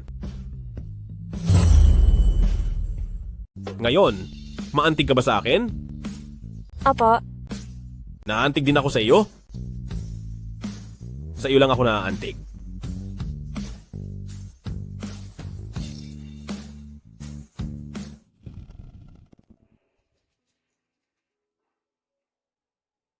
Napakaganda ng kuha. Maaari niyo po bang ibigay din sa akin ang electronic file? Siyempre naman.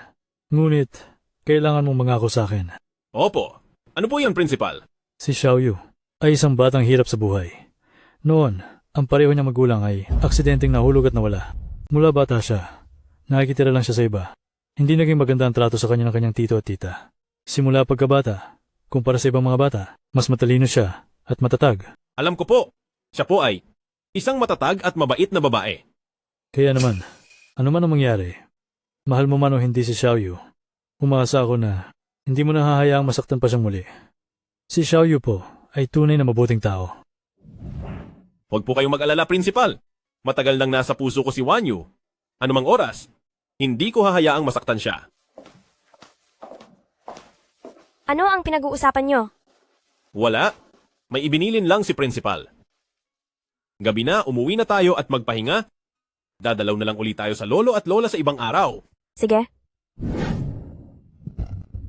Kung ang mga magulang ko sana ay narito pa, siguradong aalagaan ko sila ng mabuti.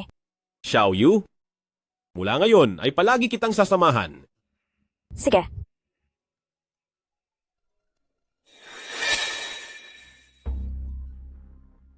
Hello? Jiang Wanyu, bukas uuwi na ang pinsan mo galing ibang bansa. Bukas ng alas 8:30, magkakaroon ng salu-salo sa Peninsula Hotel para sa kanya. Narinig mo ba? Huwag na lang nating isama si Go Exun. Baka lalo lang siyang mapahamak doon. Ang pamilya ng tita ko ay mapangutya. Kapag nalaman nila na si Guksun ay isa lang bodyguard, siguradong hiya-hiya ang aabutin ni Guksun. Jiang Wanyu, napipi ka na ba? Sige, naintindihan ko na po.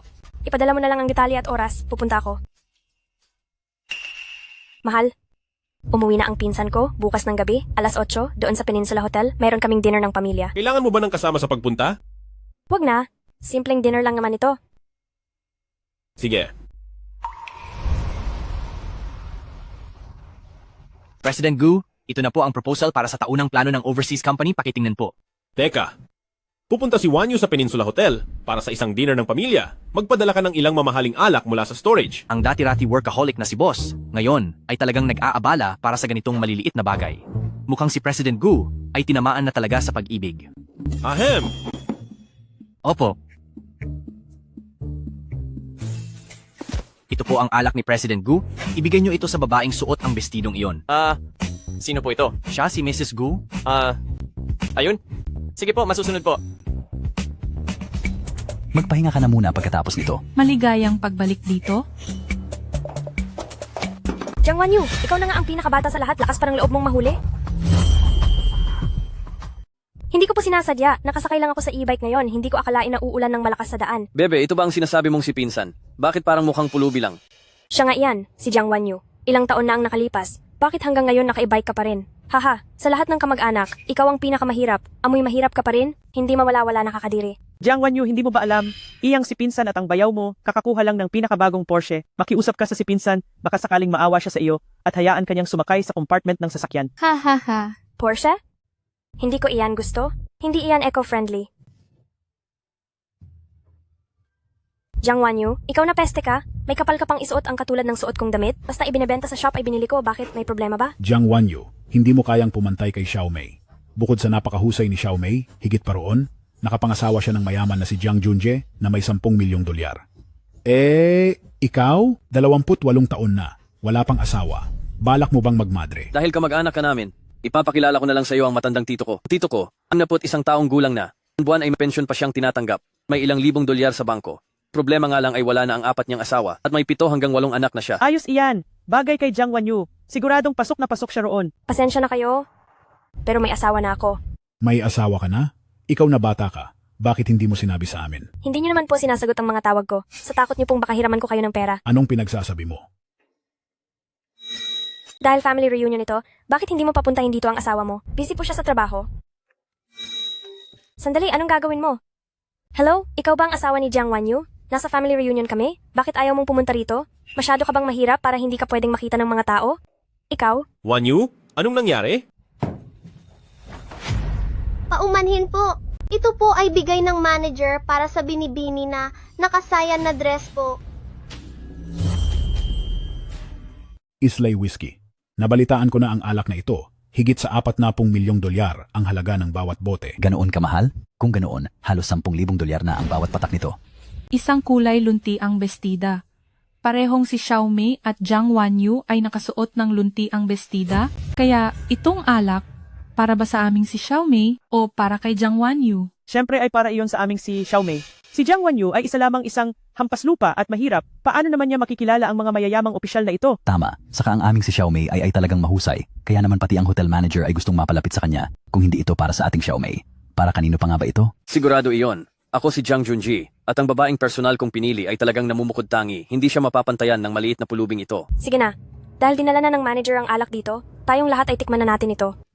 Sandali. Pulutin niyo muna ang cellphone ko. Isang basurang cellphone. Iniingatan mo pa talaga. Ganoon ba?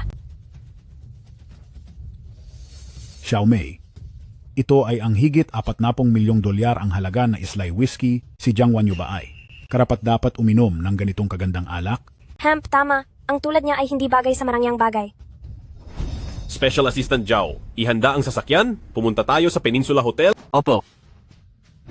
Correct. Siya, bata pa lang ay sanay na siyang kumain ng tira-tira ng ating si Xiaomei. Paano siya magiging karapat-dapat sa ganitong alak? Jiang Wanyu, isa kang maruming daga, na bagay lang uminom ng mabahong tubig mula sa imburnal. Zhengmei, maraming taon na tayong hindi nakikita, ngunit ang talas pa rin ng dila mo. Mag-ingat ka sa mga sinasabi mo. Baka parusahan ka. Sino ang sinasabi mong paparusahan? Ako. Sino ang naglakas loob na saktan ng asawa ko? Mahal? Maayos ka lang ba? Bakit ka nandito? Nag-aalala ako sa iyo. Naglakas loob ka bang apihin ang asawa ko? Asawa? Ikaw pala ang asawa ni Jiang Wanyu? Mukha ka namang desente, pero baka isa ka lang bayarang lalaki? Jiang Wanyu, kahit sinong makita mo, huwag ka namang kumuha ng lalaking bayaran. Napakadumi nila. Tama nga. Kung ang puso mo ay madumi, lahat na makikita mo ay magiging madumi rin. Ano? Umalis na kayong dalawa, huwag niyo kaming istorbohin. Ang alak na ito ay hindi nararapat sa inyo. Ipinadala ko ang alak na ito para sa asawa ko. Kung hindi siya nararapat uminom nito, kayo ba ang mas nararapat? Ano? Ikaw ang nagpadala ng alak na ito? Posible bang ang asawa ni Jiang Wanyu ay isang makapangyarihang tao? Paano mangyayari iyon? Hindi posibleng si Jiang Wanyu ay nakahanap ng mayamang asawa? Oh, naalala ko na. Noong selebrasyon ng Longyu Group, noong nakaraang taon, nakita ko na siya. Siya ay si President Gu, isang bodyguard. Bodyguard lang pala siya. Bakit ka nagkukunwaring mayaman? Higit 40 milyong dolyar ang halaga ng bawat bote nito. Tapos sasabihin mong ikaw ang nagpadala. Baka nananaginip ka lang ng gising. Mahal, wag mo na siyang pansinin. Dalawa lamang silang katawa-tawang panggulo. Kung ang mga alak na ito ay ako nga ang nagpadala, anong gagawin nyo? Kung ang alak na ito ay para sa pulubing iyan, luluhod ang asawa ko at tatawaging lola ang pulubing iyan. Hoy, bakit mo ako idinamay? Huwag kang mag-alala mahal, hindi naman kasi mangyayari iyon. Mabuti. Ngayon sabihin mo, para kanino ang alak na ito? Ang alak na ito ay para kay... Ang alak na ito ay para sa binibining ito po. Anong sabi mo? Ang bote na ito na nagkakahalaga ng 40 milyong dolyar na Islay Whiskey ay para kay Jiang Wanyu? Ising ka ba o nananaginip lang?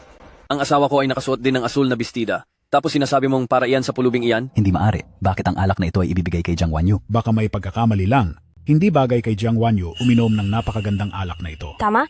Siguradong si Jiang Wanyu ay kahit ang pangalan ng alak na ito ay hindi pa naririnig, kaya paanong magiging sa kanya ito? Ngayon dapat ka nang lumuhod.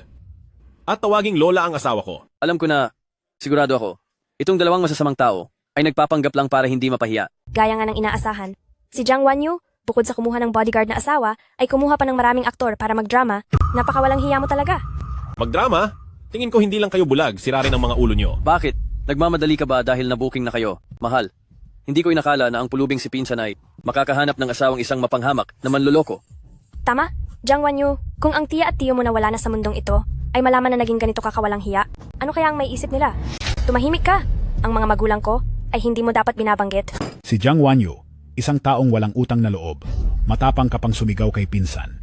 Huwag mong kalimutan, nang mawala ang mga magulang mo, sino ba ang nagpalaki sa iyo? Sa loob ng maraming taon, kung paano naging buhay ko sa loob ng pamamahay ninyo, alam nyo sa sarili nyo ang totoo. Wala kang utang na loob, ikaw. Napakawalang hiya mo talaga. Papa, Jiang Wanyu, naghahanap ka ng ganyang asawa na walang pinag-aralan at may gana pang bastusin ang mga nakatatanda sa iyo. Para sa isang taong hindi marunong gumalang sa sarili, hindi ko kayang ibigay ang respeto ko. ikaw! Sige na! Jiang Wanyu, itong mga kinuha mong artista, siguradong malaki ang nagastos mo, no? Huwag kang ang masyadong mag-ilusyon, hindi kami kumuha ng mga artista. Kung hindi ikaw, baka asawa mo ang kumuha sa kanila. Jiang Wanyu, pasalamat ka dahil pinsan kita. Kung hindi, sa tingin mo ba ay makakasabay ka sa akin sa pagkain sa iisang lamesa at makakapasok ka sa hotel na ito? Tama iyon. Pinapayuhan ko kayong dalawa na kilalanin niyo ang inyong katayuan. Huwag kayong gumawa ng kung ano-anong kalokohan. Sinisira niyo ang mood ng mahal ko. Ngayon ang salo-salo para sa anak ko, kayong dalawang walang kwenta, tumigil na kayo. Sino man sa inyo ang sumubok na hiyain muli ang asawa ko, ay hindi ako mag-aatubiling parusahan kayo. Pare, naging basurahan ka ba nung nakaraan mong buhay? Bakit ang galing mong magkunwari? Wala ka namang pera. Alam naman naming lahat yan. Ginagawa mo lang ito para sa yabang mo. Kami ng asawa ko ay hinding-hindi bababa sa level ng pagkuha ng artista? Ganoon ba?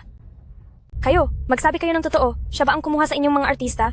Handa akong ibigay sa inyo ang dobleng bayad para sa performance ninyo. Ma'am, nagkakamali po kayo. Mga regular na empleyado po kami ng hotel. Hindi po kami mga artista. Opo, paanong papayag ang Peninsula Hotel na may artistang magpapanggap bilang empleyado? Baka po nagkaroon lang kayo ng hindi pagkakaunawaan. Jiang Wanyu. Ang magaling ka rin ha? Saan mo nahanap ang mga artistang ito? Ang tindi ng dedikasyon nila, mukhang totoong-totoo ang pagpapanggap nila. Ang boteng ito ng alak ay mukhang napakasimple lang. Ang kulay nito ay hindi malinaw o puro. Isang tingin pa lang, mukhang may mga dumi na ito. Jiang Wanyu, sabi ko sa'yo, kung magpapanggap ka lang din, ay bumili ka na ng mamahaling alak para magmukhang totoo. Tunay na makitid ang inyong paningin. Ang mga bote na ito ng Islay Whiskey ay mga special edition limited collections. Ang kalidad at lalagyan nito ay gawa po lahat sa kamay. Sa mga katulad ninyo, natural lang na hindi ninyo ito makilala. Nakakatawa talaga. Iyang sinasabi nyo na limited edition, wala namang pinagkaiba sa ginagawa ninyong pagpapanggap. Mag-ingat ka dahil kapag sumobra na ang kasinungalingan mo, baka pati ikaw ay maniwala na rin. Nagpapanggap lang naman na mayaman siya. Honey, bumili ako ng mga dekalidad na alak sa bahay. At mamayang gabi, magse-celebrate tayo ng tayo lang dalawa. Sige po, Habi. Jiang Wanyu, nakikita mo ba? Ang asawa ko, buwan-buwan ay binibigyan ako ng 10,000 dolyar na allowance. Tsaka, pinaghahandaan pa niya ako ng mga sorpresa. Eh yung asawa mo, haha, para lang siyang nakikipaglaro sa'yo na parang mga bata. Mas maganda na ang buhay ko kaysa sa'yo noong bata pa tayo, at hanggang ngayon ay mas magaling pa rin ako sa iyo. Zheng Mei, lumipas na ang maraming taon, pero ang ugali mong mahilig makipagkumpetensya ay hindi pa rin nagbabago. Hindi ka ba napapagod sa ganyan? Wala namang tatalo sa pagkapagod mong kumuha ng mga aktor at pagbili ng pekeng alak. Sa tingin ko sa bote ng alak na ito, malamang ay nagkakahalaga lang ng ilang dolyar, at nararapat lang na basagin ito para lang marinig ko ang tunog. Grabe, napakamabuting tao pala ni President Gu. Pumunta si Madam sa party dito sa hotel, pero direkta siyang nag-invest ng 500 milyong dolyar. Talagang napakayaman. Nga pala. Hello! Ilagay niyo si Mrs. Gu agad sa listahan ng hotel bilang isang Supreme VIP customer. Sa sandaling dumating si Mrs. Gu, siguraduhin niyang ibigay ang pinaka-espesyal na serbisyo. Manager, dito, sa kinaroroonan ni Mrs. Gu, may gumagawa ng gulo. Ano? Ma'am, hindi sa inyo ang alak na ito, hindi ba't sobra naman ang ginagawa ninyo? Peking alak lang naman ito, babayaran ko na lang. Gusto ko rin ng mga iyan, basagin niyo ang lahat ng iyan, para lang maaliwang mahal ko. Mahal, ang bait mo talaga. Jiang Wanyu, narinig mo ba? Ako, bukod sa mas mataas ang pinag-aralan at pamilya ko kaysa sa iyo, maging ang panlasa ko sa lalaki, ay mas maganda rin kaysa sa iyo. Kung gusto mong mabasag ang mga iyan para lang maglaro, tingnan natin kung kaya mo itong bayaran. Sino ang minalit mo? Para sa mga peking alak na ito, na nagkakahalaga lang ng $500, kahit ilang bote pa yan, babasagin ko lahat. Sige nga, sabihin nyo. Magkano lahat ng mga alak na ito? Ang boteng ito ng Islay Whiskey ay nasa 40 milyong dolyar at may 6 na bote lahat dito. Kung hindi nabibilangin ng barya, ang kabuuan ay 240 milyong dolyar po. 240 milyong dolyar?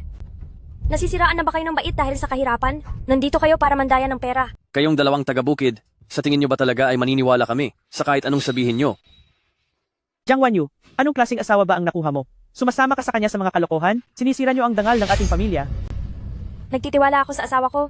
Jiang Wanyu, gamitin mo naman ang utak mo. Baka naloloko ka na ng iba nang hindi mo man lang nalalaman. Mga alak na ito, kung totoong nagkakahalaga ang mga ito ng 240 milyong dolyar, ibigay ko ang 10 bilyong dolyar sa iyo bilang pambayad. Pero ibabayad ko iyon sa huling hantungan mo. Haha!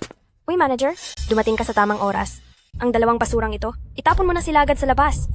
Masakit sila sa mata. Kayong mga walang kwenta, kayo dapat ang lumayas dito. Manager, may lagnat ka ba? May gana ka bang magsalita ng ganyan sa akin? VIP ako ng hotel na ito. Gusto mo bang ireklamo kita? Totoo yan? Ang manugang ko ay ang young master ng Jiang Group. Ang lakas ng loob mong kausapin kami ng ganyan. Ayaw mo na ba ng trabaho mo? Para sa isang manager na katulad mo, maniniwala ka ba na sa isang tawag ko lang, mapapaalis kita agad sa trabaho? Pamilyang Jiang? Sino ba ang pamilyang Jiang para magmalaki? Alam niyo ba kung sino ang nasa harap niyo ngayon? Sino naman? Isang hamak na bodyguard lang.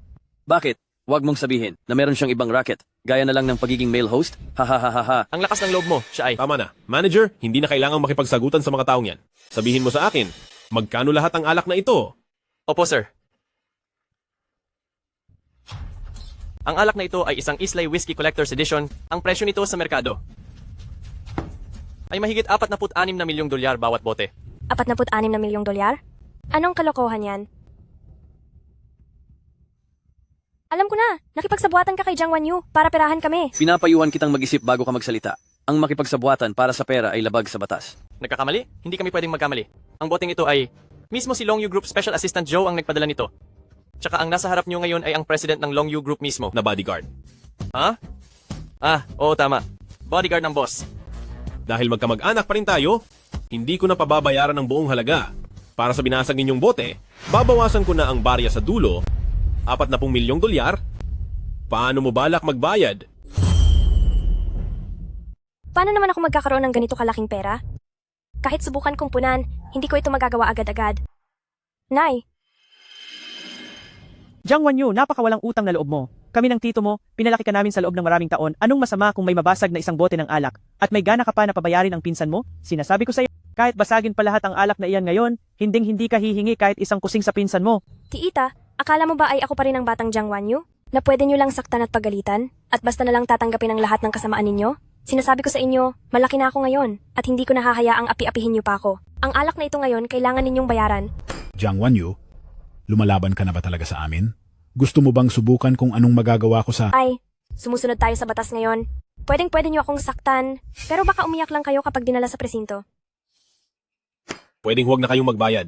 Manager, tawagan ng 911.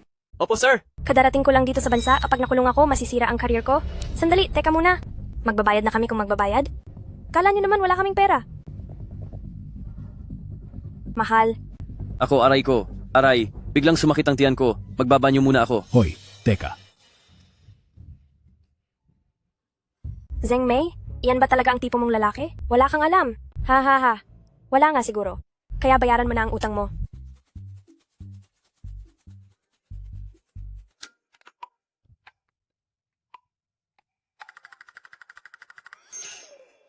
Ang pera ay natanggap na, 5 milyong dolyar.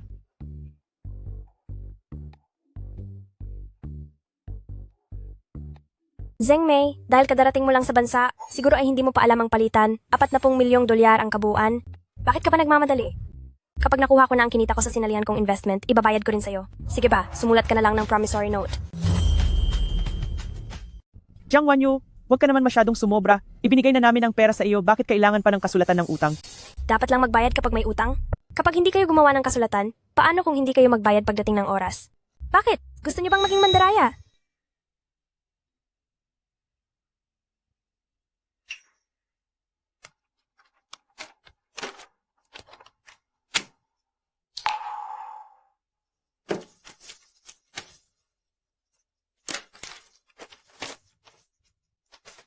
Sige na nga. Sige po.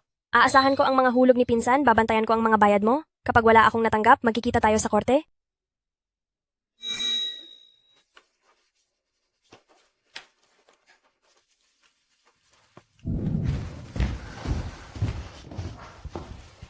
Cookson, ano ba ang meron sa mga alak na yon? Saan ka nakakuha ng ganoong kamahal na alak? Mayroon ka bang itinatago sa akin? Mrs., huwag ka munang magmadali. Pakinggan mo ang paliwanag ko. Magsalita ka. Halos mapahamak ang aming boss at may ginawa akong mabuti para protektahan siya. Kaya ang boss, binigay sa akin ang mga alak na iyon bilang reward. Nasaktan ka ba? Hindi naman ako nasaktan. Suriin mo na lang ako mamaya sa bahay. Oo, hindi talaga madali ang maging boss. Hindi lang kailangang mag-ingat sa lason sa pagkain, pati na rin sa mga gustong manakit sa kanya. Tama ka, hindi nga madali. Cookson, Bakit? may isa pa akong bagay na pinagtatakahan talaga. Bakit kaya sila laging sobrang magalang sa'yo? Oo. Baka dahil bodyguard ako ng presidente. Alam mo naman, yung mga makapangyarihang tao, yung mga sekretarya at bodyguard sa paligid nila, malakas talaga ang impluensya. Kumbaga, parang isang punong inox sa tabi ng emperador? Kung ganoon ang tingin mo, tama ka rin. Gutom na ako. Naging abala ako sa pakikipagtalo kanina. Nakalimutan ko nang kumain. Bakit hindi? Ay kumain dito sa hotel? Hindi pwede. Kailangang magtipid tayo. Hindi ba kakakuha lang natin ng pera? Ipapasa ko ang perang iyon kay Lola mamaya. Hindi ba't nasa nursing home na siya? Siguradong kakailanganin niya ng pera. Halika, paglulutuan kita ng noodles sa bahay. Sige.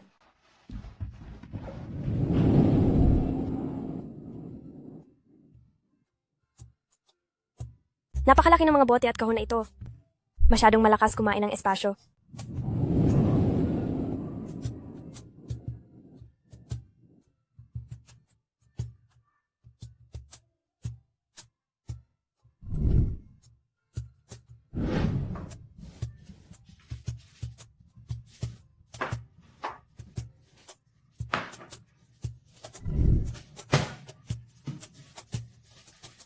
Habi, bababa muna ako para ibenta ang mga kalakal na ito.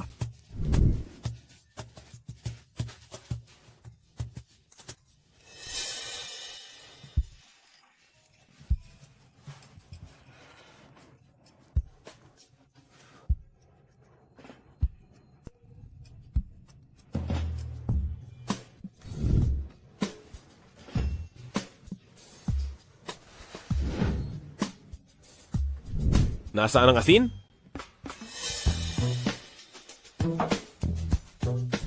Pwede na rin ang toyo.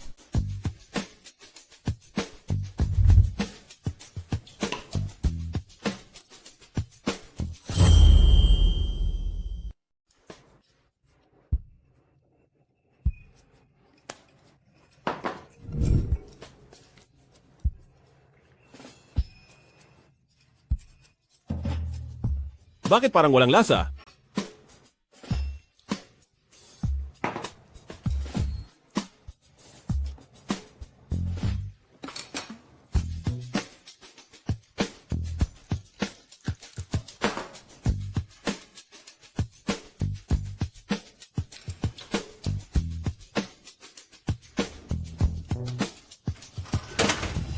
Nakakainis ang kumukuha ng kalakal sa baba, sinadya niyang bawasan ng 20 sentimo ang bayad sa akin. Hemp. Hoy! Hoy! Hoy! Uminom ka ba? Amoy alak na amoy alak ka. Hindi ako uminom, ha? Sinasabi mo pang hindi ka uminom? Alak ang laman ng bote na ito? Naubos mo itong lahat? Hindi ba toyo iyan? Alak iyan. Nawala na ba ang panlasa mo? Hindi mo man lang malasahan ang alak. May lasang alak nga? Akala ko ay may hinalong panimplang alak sa toyo. Lasing ka na? Ipagluluto kita ng sabaw na pampatanggal ng lasing. Kaya pala, ganito ang pakiramdam ng malasing. Bakit parang kahit noong hindi pa ako lasing, ganito rin ang nararamdaman ko. Parang hanggat nasa tabi kita. Bumibilis ang tibok ng puso ko. Gusto lang kitang lapitan at mas lumapit pa sa iyo. Basta't nasa tabi kita, maging ang hangin ay nagiging matamis. Gaano ba karami ang nainom mo? Kung ano-ano na ang sinasabi mo.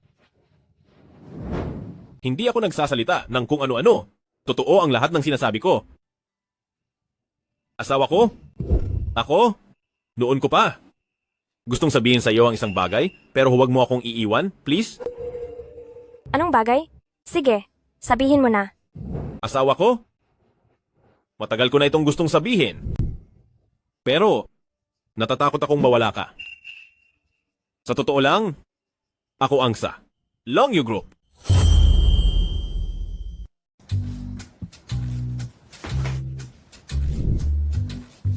Hobby?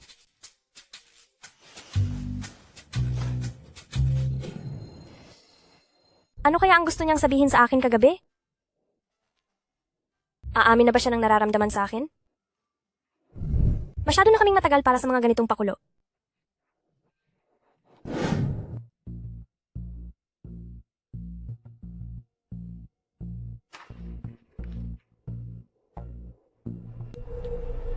Ikaw ba si Jiang Wanyu? Ako nga. Bakit po?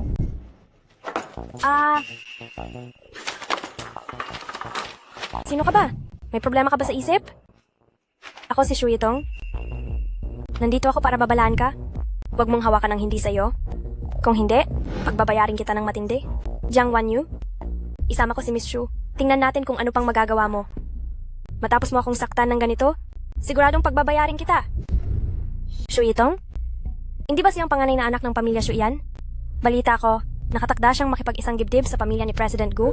Pero bakit parang may galit siya? Kay Jiang Wanyu? Posible kayang. Si Jiang Wanyu at si President Gu ay may lihim na relasyon, pero mali rin. Hindi ba't ang asawa ni Jiang Wanyu ay bodyguard ni President Gu? Oo nga. May mali ka bang pagkakaunawa? Anong mali sa akin? Inaakit mo ang fiancé ko. President Gu, hindi ba't nalasing ka lang sa harap ng iyong hipag? Hindi naman ito malaking bagay, hindi na kailangang pumunta sa bar para lang patunayan ang sarili mo. Anong alam mo? Sa harap ng taong mahal mo? Gusto mong maging magaling sa lahat? Kasama na doon ang pag-inom.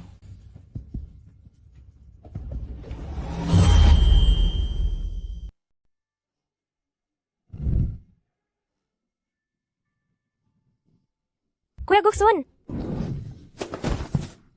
Nagkamali ka yata ng taong nakita? Siya ang tunay na Boss Gu. Hindi. Saan ka pupunta? Hindi pa ako tapos magpaliwanag. Asawa ko? May sasabihin sana ako sa iyo. Do's are do's are do's are do. Asawa? Kuya Guksun! Maraming taon na rin tayong hindi nagkikita. Alam kong marami kang gustong sabihin sa akin, huwag kang magmadali. Sabihin mo lang sa akin. Anong ginagawa mo? May sakit ka ba sa utak? Baliw! Tinitingin-tingin mo pa riyan? Babawasan ko ang sahod mo kapag tumingin ka pa. Nako, Bakit ka ba nagmamadaling tumakbo? Kilala mo ba ang babaeng iyon? Hindi ko siya kilala. Natatakot lang ako. Dahil ang babaeng iyon, madalas akong mapagkamalang, si Boss Gu. Noong huli nga dahil sa pag-aaway nila ni Boss Gu, pinagbubugbog niya ako sa pag-aakalang ako si Boss. Kaya mas mabuting lumayo na lang sa kanya. Kaya ikaw, sa susunod na makita mo ang babaeng iyan, lumayo ka rin dapat. Ha? Ganoon pala iyon? Dapat lang palang maging mabait sa'yo si Boss Gu. Siya nga pala, bakit mo nga ba ako hinahanap? Gusto ko lang sana magpaliwanag tungkol sa pag-inom ko ng alak. Sa totoo lang, malakas talaga ako sa inuman. Sige, sabi mo malakas ka sa inuman. Hindi ka ba naniniwala? Puntahan natin para mapatunayan ko sa iyo. Kuya Gu Exen? Saan mo balak dalhin ang babaeng iyan?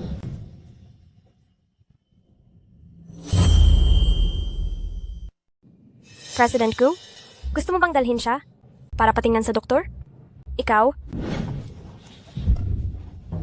Ang babae ko, binalak mong saktan? Kuya Gushon? Hanggang ngayon ba pinoprotektahan mo pa rin siya? Isang taon lang akong nawala sa ibang bansa, tapos naghanap ka agad ng babaeng to para lang pagsilusin ako? Kung maghahanap ka man, ayusin mo naman sana ang pipiliin mo. Tigil! Huwag kang masyadong kampante. Sa pagitan nating dalawa, walang kahit na anong ugnayan. At hindi ko rin kailangan ng pagseselos mo. At isa pa, asawa ko siya, kaya matuto kang rumespeto. Mahal, bakit parang ang gulo nyo kausap? Nandyan naman si President Gu. Sa tapat mo, bakit parang namalik mata ka ata? President Gu. Guksun, akala ko ba ay totoong minahal mo na ang mahirap na babaeng ito? Hindi ko akalain na pinaglalaruan mo lang pala siya. Anong ibig mong sabihin? Mamaya ako na ipaliliwanag sa'yo. Huwag kang makinig sa mga sinasabi niya. Ako? Nagsasabi ng kung ano-ano? Goksun, Hindi ba ikaw itong nagsisinungaling? Ang isang mayamang lalaki na nagmamahal sa isang mahirap na babae ay nangyayari lang sa mga palabas. Gumising ka sa realidad. Si Guksun ay tunay na. Tigil! Tatahimik lang ako sa isang kondisyon. Kung kakausapin mo ako ng tayong dalawa lang. Sige!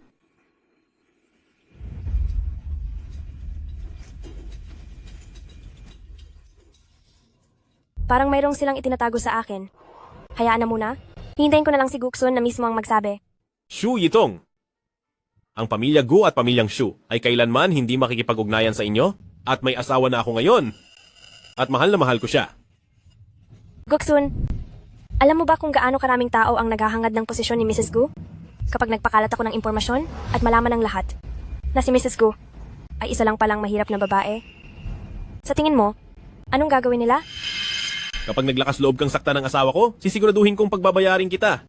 May isa lang akong hiling. At kapag pumayag ka, itago natin ang lihim mo.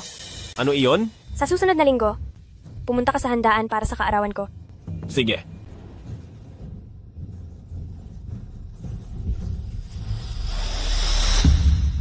Mahal, meron ka bang inililihim sa akin? Sa totoo lang, ako?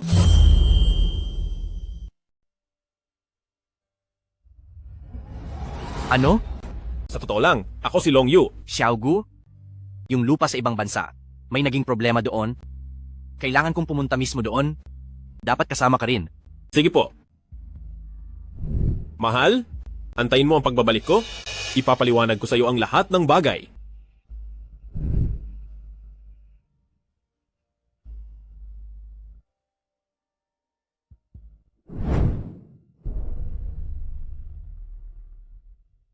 Xiao Jiang, may natanggap tayong order. Tinukoy ng kliyente na ikaw ang magdidisenyo ng isang street style na jacket.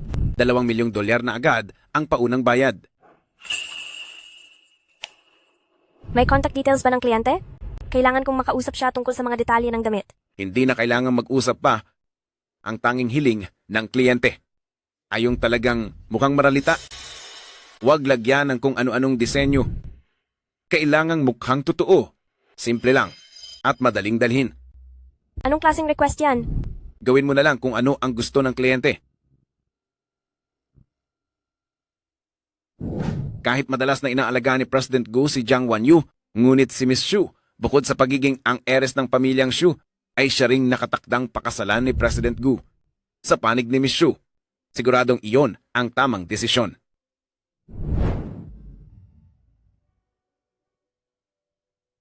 Manager Su, tapos na ang damit? Isesend ko ang address sa iyo, ikaw mismo ang maghatid doon.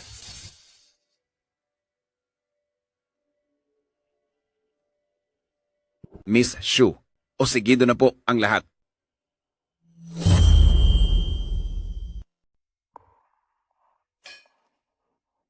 Hindi nga nagkamali si Tongtong na tawaging pamilyang Shu ikalawang binibini at ang numero 1 dalaga ng Hangcheng. Ang selebrasyon ng birthday na ito ay napaka-ingrande. Bihira itong mangyari sa bilog ng ating mga kaibigan. Nararapat lang naman yan. Bakit? Hindi nyo ba alam? Ang fiancé ng ating si Tongtong ay ang presidente mismo ng Long Yu Group. Balita ko ay pupunta rin siya rito sa birthday party. Pero si President Gu, hindi ba't hindi naman siya kailanman pumupunta sa mga ganitong klaseng handaan? Si Tongtong kaya ang fiancé ni President Gu. Paniguradong darating si President Gu. Tama ako, di ba Tongtong? Siyempre. Siguradong darating si Guksun. Siya nga pala. Yung mga bagay na ipinapahanda ko sa inyo, naihanda nyo na ba? Huwag kang mag-alala, Tongtong. Nakahanda na ang lahat.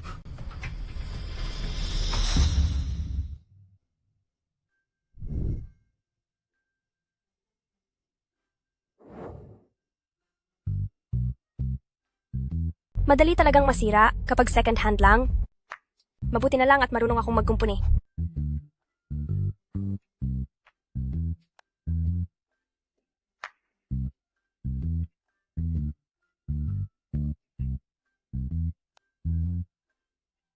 Sa wakas, naayos din.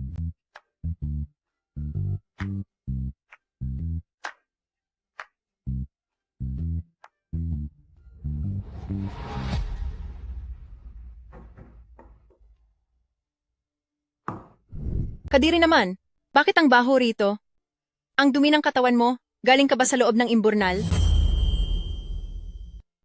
Ha? Ilang araw ka na bang hindi naliligo? Napakabaho mo.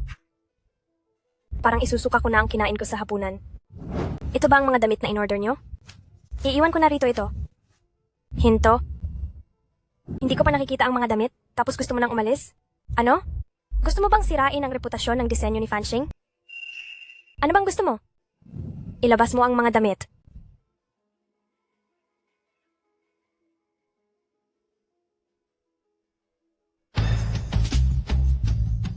Sa loob ng 15 araw, kung may problema ang mga damit, maaari kayong lumapit sa serbisyo ni Fanching. Isuot mo! Anong tinitingin-tingin mo riyan? Sinabi ko na isuot mo ang damit, ipakita mo ito sa akin. Kung hindi mo ipapakita, paano ko malalaman kung maayos ang pagkakadisenyo nito? Bakit? Parang labag sa loob mo? Huwag mong sabihin, hindi ka kontento sa sarili mong disenyo?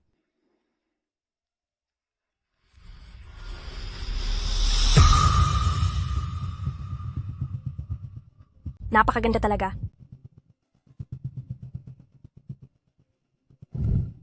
Uminog ka para makita ko ang bawat detalye. Ipakita mo sa akin ang lahat.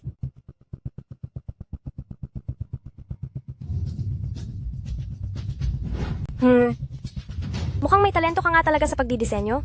Ngayong suot mo na iyan, mukha ka talagang pulubi. Ang pagiging mahirap mo ay talagang kitang-kita rito. Hahaha! Ang baho, ang hitsura mo. Kung sasabing namamalimos ka, hindi ako magdadalawang isip na maniwala. Hahaha! Ang perang ito, sapat na para mabuhay ka sa loob ng isang buwan, di ba? Wala ka namang gagawing iba? Lumuhod ka lang at yumuko sa harap ko. Hahaha. Sobra na kayo. Wala akong interes na makipaglaro pa sa inyo. Hoy, hoy, hoy. Saan mo gustong pumunta?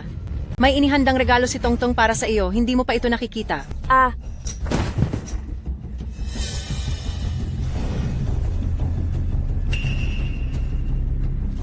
Ang karayom na ito ay sadyang inihanda ko para sa isang mahirap na mananahin na tulad mo. Ano kaya kung tulungan kitang magsanay gamit ito? Hawakan niyo siya ng mahigpit. Magsalita ka. Saan kaya ako dapat magsimula? Tignan mo ang karayom na ito. Gaano kaya ito katusok? Tumigil ka. Kung hindi, tatawag ako sa 911. Balita ko ay napakaselan ng mga daliri, kaya mas mabuti pa na. Magsimula muna tayo sa mga kamay mo. Tinutulungan lang naman kita na malinis at madisiplina ka. Dapat pa nga ay magpasalamat ka sa akin. Tumigil na kayo. Ang ingay naman.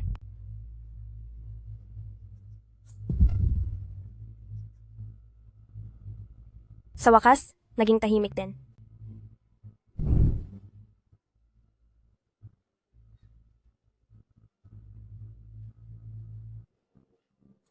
Pasensya na. Asyadong marumi ang katawan mo. Kaya tutulungan kitang maglinis. Tignan mo ako. Tumingin ka rito. Doon kayo tumingin. Kulang nyo ng litrato, bilis. Narito na ang presidente ng Long Yu Group. Kuya Go Exxon. Ipakikilala ko sa inyong lahat, siya ang aking magiging asawa, ang presidente ng Long Yu Group, na si Go Exxon. Anong pinagsasabi mo? Ikaw ang presidente ng Long Yu Group?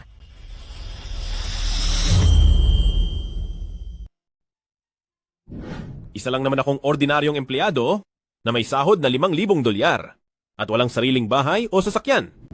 Ang perang iyon ay nakuha ko sa tamang paraan. Ito ay dahil humingi ako kay President Gu ng advance sa sahod ko, kaya ito galing sa account ng grupo namin. Peke ang lahat. Walang katotohanan ang mga ito. Ang nanay ko kasi ay mahilig manood ng mga short drama, kaya ginagaya niya ang mga bonggang eksena doon. Wife, bakit ka nandito? Bakit? Bawal ba ako rito? Hindi sa ganoon ang ibig kong sabihin. Huwag mo akong hawakan. Kaya naman pala ang lahat ng ito ay may mga bakas na talaga. Napakadunong ko para maniwala. Sa isang katulad mong dakilang manloloko. Makinig ka muna sa paliwanag ko. Noong nag-out of town ako, dumalo ako sa isang sikretong meeting at hindi pwedeng gumamit ng cellphone. Pagkabalik ko ay agad kitang gustong kontakin, pero hindi mo sinasagot ang mga tawag ko. Bumalik ako para sabihin sa iyo na 6 na buwan na tayong kasal. At sa loob ng 6 na buwang iyon, marami kang naging pagkakataon para magsabi sa akin, pero wala kang ginawa. Ngayong sasabihin mo na kung kailan huli na ang lahat? Sa tingin mo ba ay maniniwala pa ako? Jiang Wanyu, masyadong mataas ang tingin mo sa sarili mo, no? Tingnan mo muna ang estado mo. Isa ka lang naman laruan ng mga mayayaman. Bakit naman kailangang magpaliwanag sa iyo ni Brother Gushun? Tama. Bakit hindi mo subukang humarap sa kamera at tingnan ang hitsura mo ngayon? Pampalayas ka ng malas sa bahay. Correct. Ang halaga ng buong pagkatao mo ay hindi aabot kahit sa isang hibla ng buhok ng ating ate Tungtong. Sa anong karapatan mo para maging asawa ni President Gu? Subukan niyo pang magsalita at sisiguraduhin kong sa buong buhay niyo ay hindi na kayo muling makakapagsalita pa.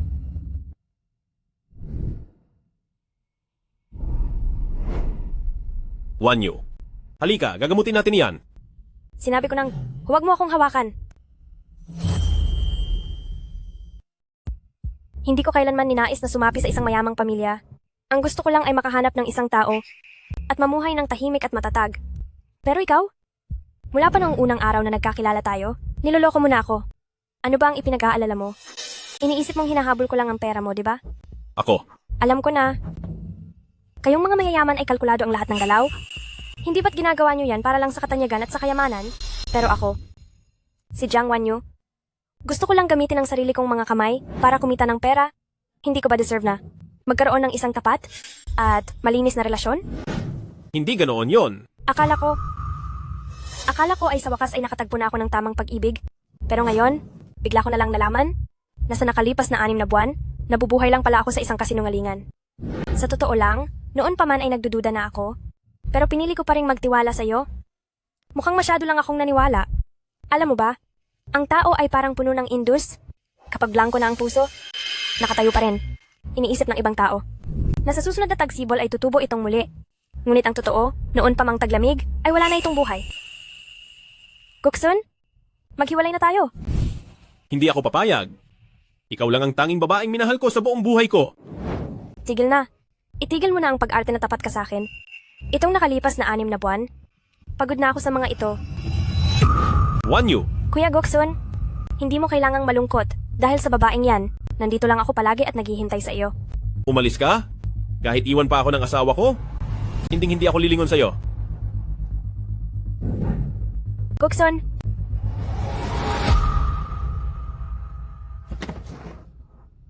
Asawa ko? Huwag ka munang umalis. May sasabihin ako sa'yo.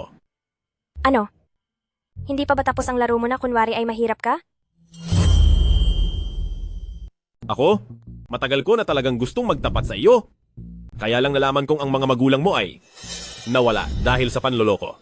Namumuhi ka sa mga kasinungalingan, kaya hindi ako makapagsalita. Natatakot akong mawala ka. Kaya ano na? Kaya babalak mong ilihim ito sa akin habang buhay? Hindi.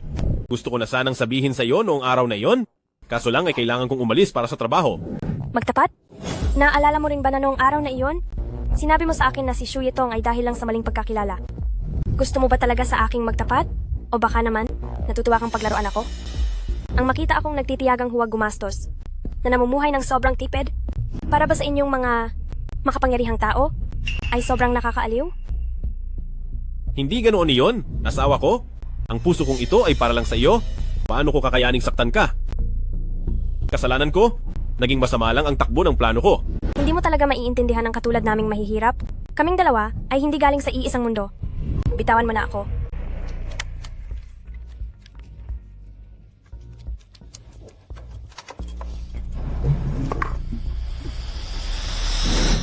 Sino ang mag-aakala na sa puso ni President Gu ay tanging ang mahirap na babaeng iyon lang? Oo nga. Mukhang mahal na mahal ni President Gu ang simpleng babaeng iyon hanggang buto. Ayos ka lang ba? Umalis kayo. Hindi ko kailangan ng inyong panunukso. Jiang Wanyu, maghintay ka lang.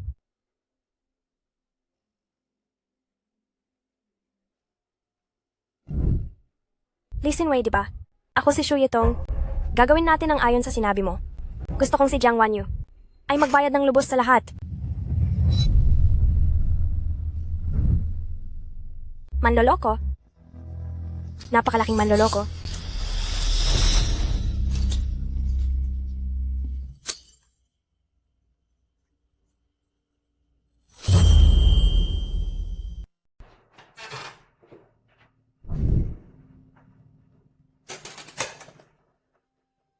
Wanyu?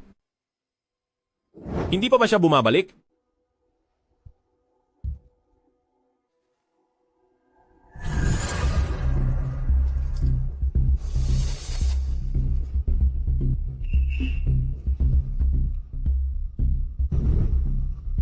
Hanapin niyo agad kung nasaan ang asawa ko.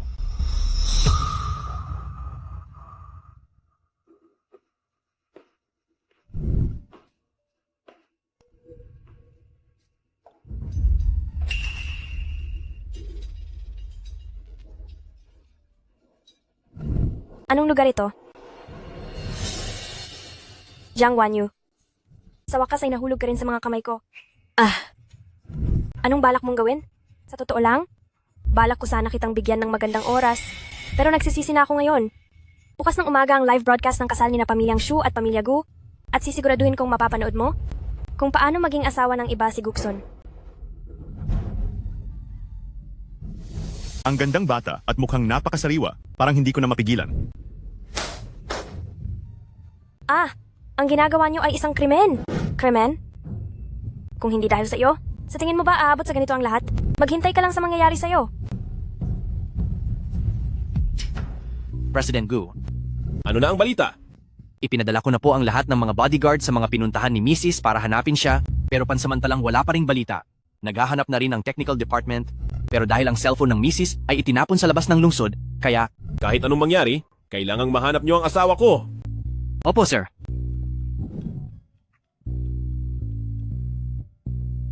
Hinahanap mo si Jiang Wanyu, di ba? Nasa mga kamay ko si Jiang Wanyu ngayon. Kung ayaw mong may mangyaring masama sa kanya, magdaos ka agad ng press conference at magpakasal sa akin. Paano kung hindi ako pumayag? Hindi ka ba natatakot na burahin ko ang katanyagan ng Pamilyang Shu? Hindi ka tatanggi? Dahil nasa akin si Jiang Wanyu. Pumapayag na akong pakasalan ka? Pero dapat walang mangyaring masama kay Jiang Wanyu. Alamin mo ang lahat ng huling tawag ni Shu Yitong. Iulat mo agad sa akin kapag may kahina-hinala. Sige po. Narito na si Miss Shu. Sina Miss Shu at President Gu ay talagang bagay na bagay sa isa't isa. Siguradong magkakaroon ng hangcheng ng isang engranding kasal na titingalain ng buong mundo. Inaanyayahan ko kayong lahat na dumalo sa kasal namin ni Gu Shun. Iyan ang personal na katulong ni President Gu. Siguradong nandyan na si President Gu.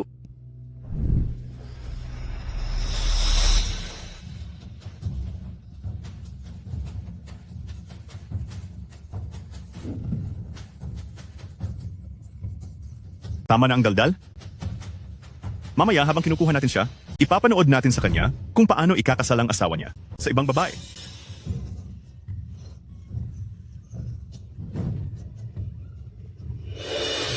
Tulungan niyo ako. Pasasayahin kita.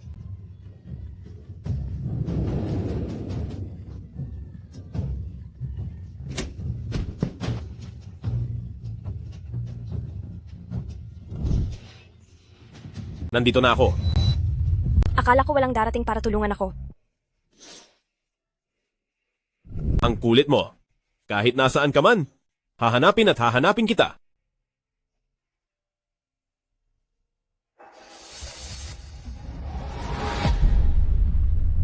Anong gagawin mo? Miss Shu, dawit ka sa kasong pagdukot, lahat ng paliwanag mo. Sa korte mo nasabihin. Bitawan niyo ako. Bitawan niyo ako. Bitaw! Siya. Nadala na siya sa presinto. Oo, huwag kang mag-alala. Silang lahat ay ikukulong na at wala nang mananakit sa iyo kailanman. Hindi mo na ba siya papakasalan? Silly wife? Maliban sa iyo, wala na akong ibang gusto. Patawad sa mga nagawa ko noon. Balak ko sanang sabihin sa iyo sa tamang panahon. Natatakot lang ako na kapag nalaman mo ang totoo, ay iwan mo ako. Sa totoo lang, noong mga panahong iyon, lagi ring balisa ang puso ko. Ngayong alam mo na, ang tunay kong pagkatao, kahit hindi mo pa ako tanggap, muli kitang liligawan hanggang sa mahalin mo ako ulit. Mula ngayon, hindi ko nahahayaang may manakit sa iyo. Huwag mo na akong iiwan ulit, maaari ba?